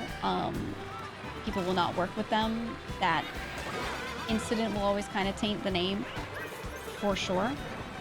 But I have seen people bounce back from things like that, and it's really, it just means people are going to watch them with a really critical eye, you know? And watch what they do. They'll probably have trouble working with artists and things, you know, stuff like that. If they rebrand, they might have a better time. It's damned if you do, damned if you don't, because if you rebrand, people will be like, oh, so you're hiding. You think you can run away.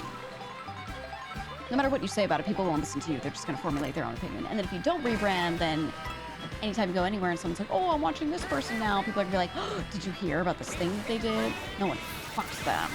You know, they'll like... There's no good answer. I think ideally you just go get a new job and you just leave it behind because, you know, especially if people don't like know who you are IRL, you have that luxury. But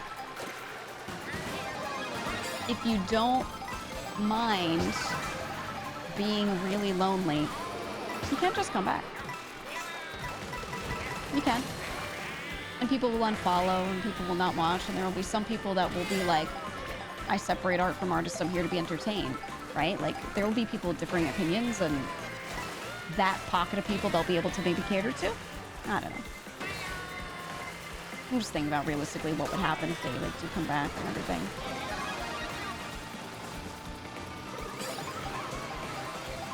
I don't know. Like, I, as a creator, if I know that someone's like that type of person, I'm just never gonna do anything with them.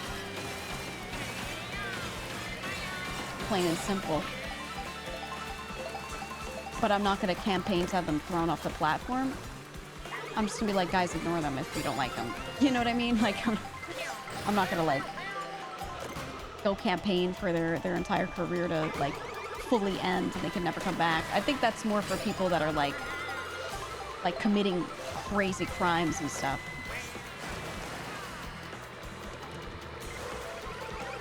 I think that's a different level for me to, like, say that about somebody. They're like, yeah, they have to be full deplatformed, never come back kind of thing. That's for people that, like, did crazy heinous shit, you know? Like, no chance for redemption kind of thing.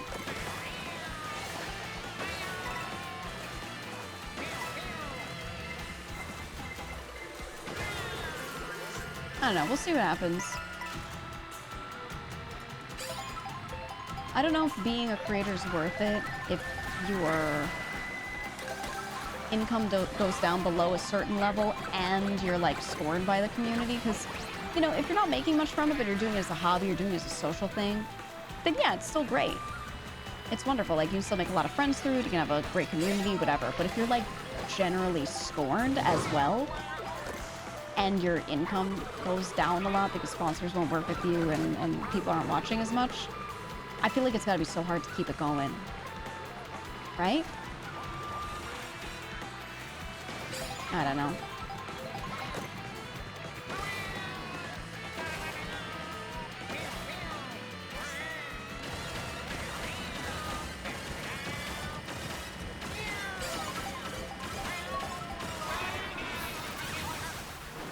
I didn't read that. Thanks for deleting. I ain't reading all that. Oh, we're gonna fifth. Oh, we ended up later than fifth. Oh, alright. Not bad.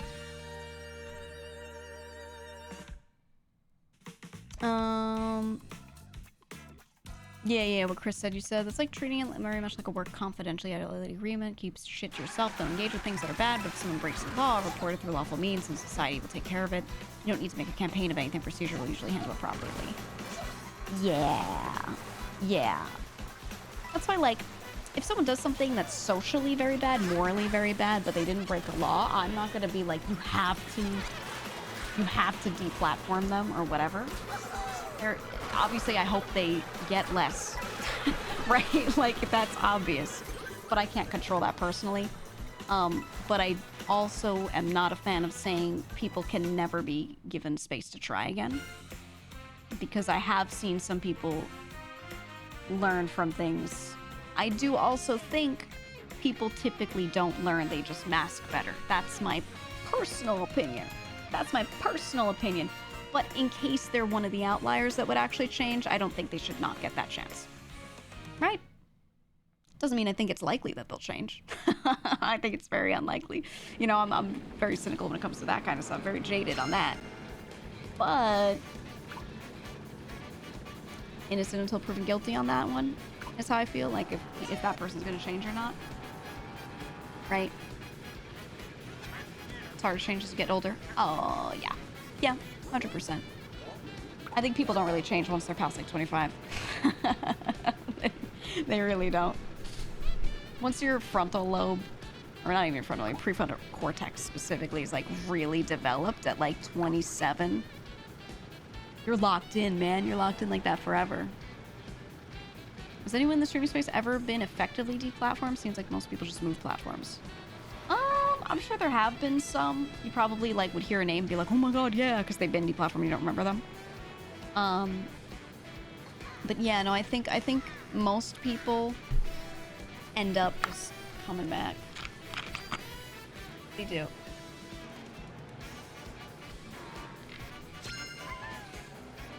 There are people that just like do other shit. I know some people that have done like terrible shit that just didn't even make a dent in them. There was this huge media storm. They got more random people in their streams, therefore ad viewers. Therefore they made money. They lose some followers, but the followers that they lose are usually not the people actively watching them.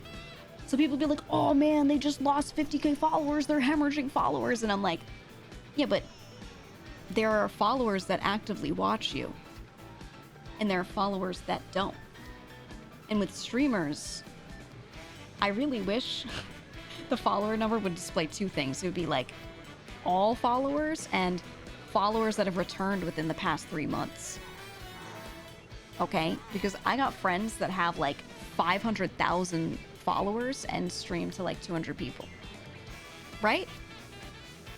So a lot of the time when like something happens and people are hemorrhaging followers, it's the people that just like forgot about them and then they see this heinous thing, they're like, oh, I'm unfollowing, I don't watch anyway. You know? So I feel like a lot of the time when someone is like having drama and stuff, they don't actually lose that much, which is sad. You know? Yeah, I mean. Or like average current viewership would be helpful. Yeah, somewhat. That has too many factors in it though. I agree, Chris, yeah. Mostly. I don't know, man. It's all so interesting, and I love talking about it. I love talking about like the social dynamics of this stuff, where what the thinking behind it is, what actually happens. I don't know.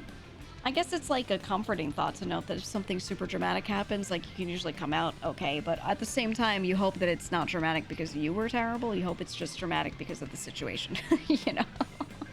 That's all you can hope for. But okay, I got a special RP event. I gotta do an hour and a half. My voice is dying. So I'm gonna do one last race. One last race. Okay. One more. One more. Event, we're on No Pixel, we're doing a thing with Peppo. At 10 p.m. Eastern, which is, yeah, hour and a half. Yeah, this is the run. Take a break before the RP. Yeah, I think I want a little voice time. A little vocal rest time. Oh, he messaged me.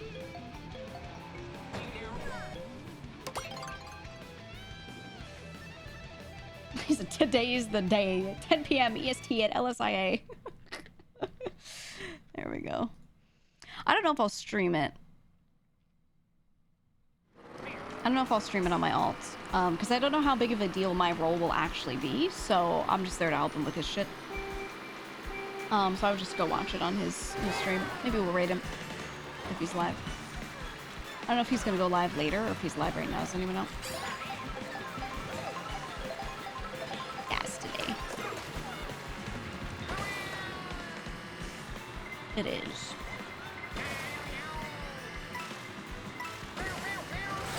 Woo! Let's steal the double in front of their face. Oh! Oh!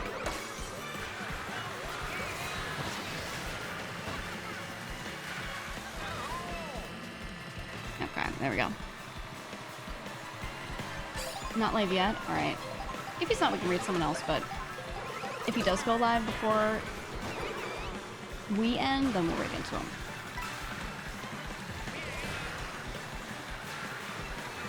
That's the first time he's DM'd me. I always send him shit, and he watches it and tells me about it the next time, but he never answers the message, so I never know if he looks at the thing that I sent, unless he says it in RP. It's so annoying. It's so annoying. I just don't bother him about it. Pisses me off. He's dedicated to the craft. I think he's just a boomer as far as his mentality toward messaging. I think that's all. Which is probably really healthy. Probably really good for him.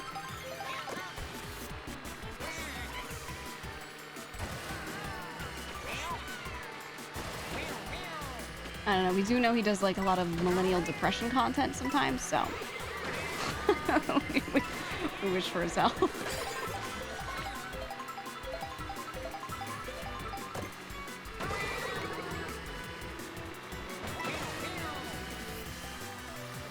It's too busy on solo. No, he got his apartment. When he called me on the server the other day, he was like, it's so nice by the beach right now. Because he finally got his apartment near the beach. He's so happy. He's like, the weather's so nice out here. I was like, I know. I know. He said he lives in a shoebox. He found a place to live. He found an apartment to live and stream through. And it's right near the beach, so you can walk to the beach whenever he wants. But it's also like really tiny, apparently. So I don't know. Not a choice I would make, but to each their own. You could win the Millennial Depression Olympics. Yeah, I don't think I act depressed enough personally, but I'd say like life situation. I could Sag farm pretty hard. I could. But I definitely would not win. He's an artist in his late 30s. I mean, come on.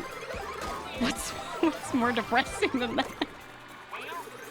And he streams RP. Right?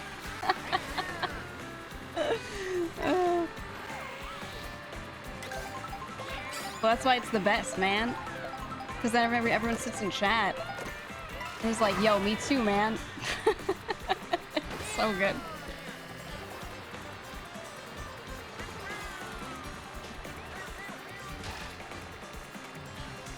You got millennial depression in the bag, you think?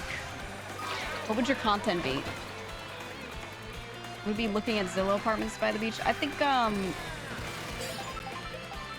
my ideal millennial depression content is like looking at city zoning laws and complaining about them. I think that would be the one for me. Looking at a zoning map of an area and discussing like what's in the area, what used to be there, when this type of thing was zoned like this and why it sucks. The implications it has for the community or some shit. I think that would be my millennial depression content. That or replaying Pikmin for like the 8th time. Which we're gonna do, by the way. We will also replay Super Mario Sunshine, so. You know, I would argue that's in the same vein.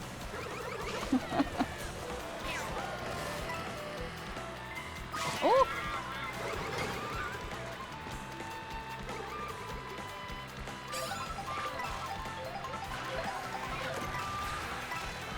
Did you just write gerrymander with a J? Zoning law VTuber. Wait, that would be a great character in RP. You make a guy who's gonna work in government, you name him Gerrymander. Oh my god. That's good. That's good. Try to have him run for mayor. Oof. What would a good female one of that be? She'd have to be Jerry, but like Geraldine, right?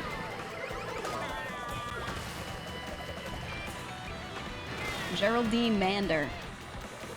You can call her Jerry.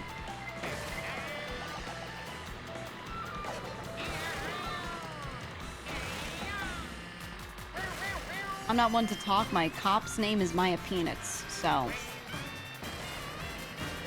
So there's that.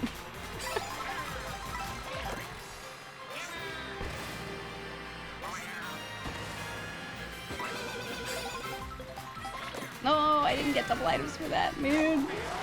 Oh well.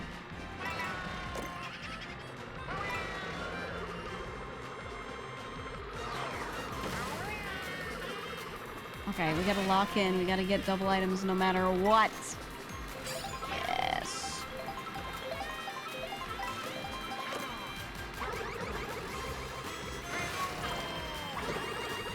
Ooh.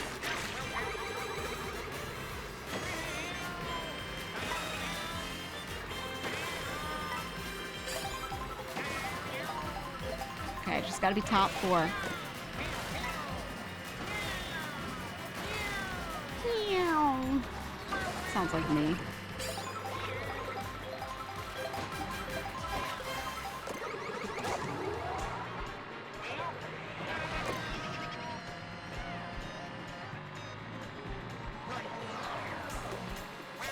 Oh! Did you see that dodge? Did you see that dodge, man? Yeah, there are VODs in Maya on the VOD channel. Actually, they're some of the greatest VODs, I'm just gonna say. Check some of the recent VODs. I think they're masterpieces.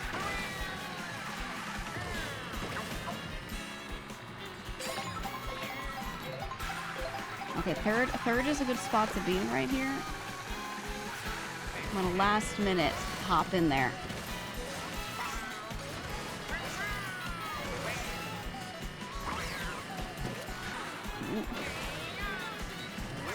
Oh, I missed the item because of them.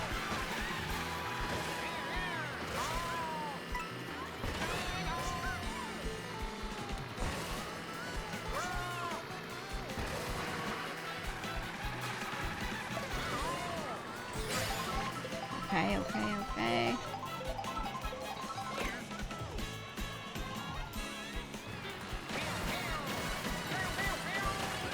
Ooh, third. There we go. Love a humble streamer. It's true though. Everyone agrees. Alright? 100% of chatters agree who have watched the VODs of the cop character Maya Peanuts. They all agree that the recent VODs have been masterpieces. Don't take it from me, take it from your fellow chatters. Okay. Alright. Anyway. It's time. More recent ones are timestamped. Oh yeah, people have been going hard on that. Thank you for anyone who's been helping. Yeah, if you want cinema, go do that. Alright. I do want to stream more. I would like to go for a long time today, but I got so much shit I gotta do. Ugh. And I gotta rest my voice. I'm gonna get some work done. I'm gonna rest my voice. I got a thing to do in a little bit. And then I got shit I gotta record after this. I got a lot. I got a lot. So, let me see who's live. And send you to somebody. Let me see. I'm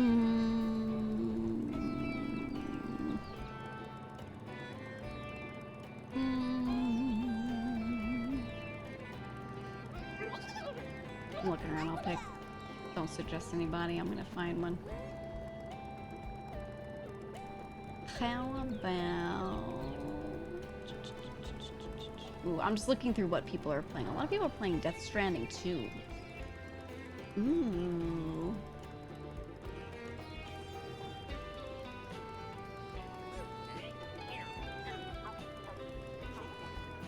Let me look.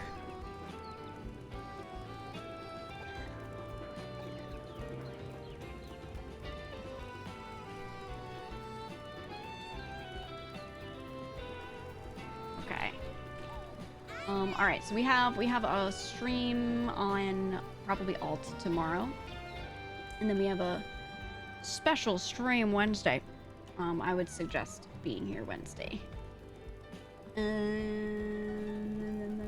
Ooh.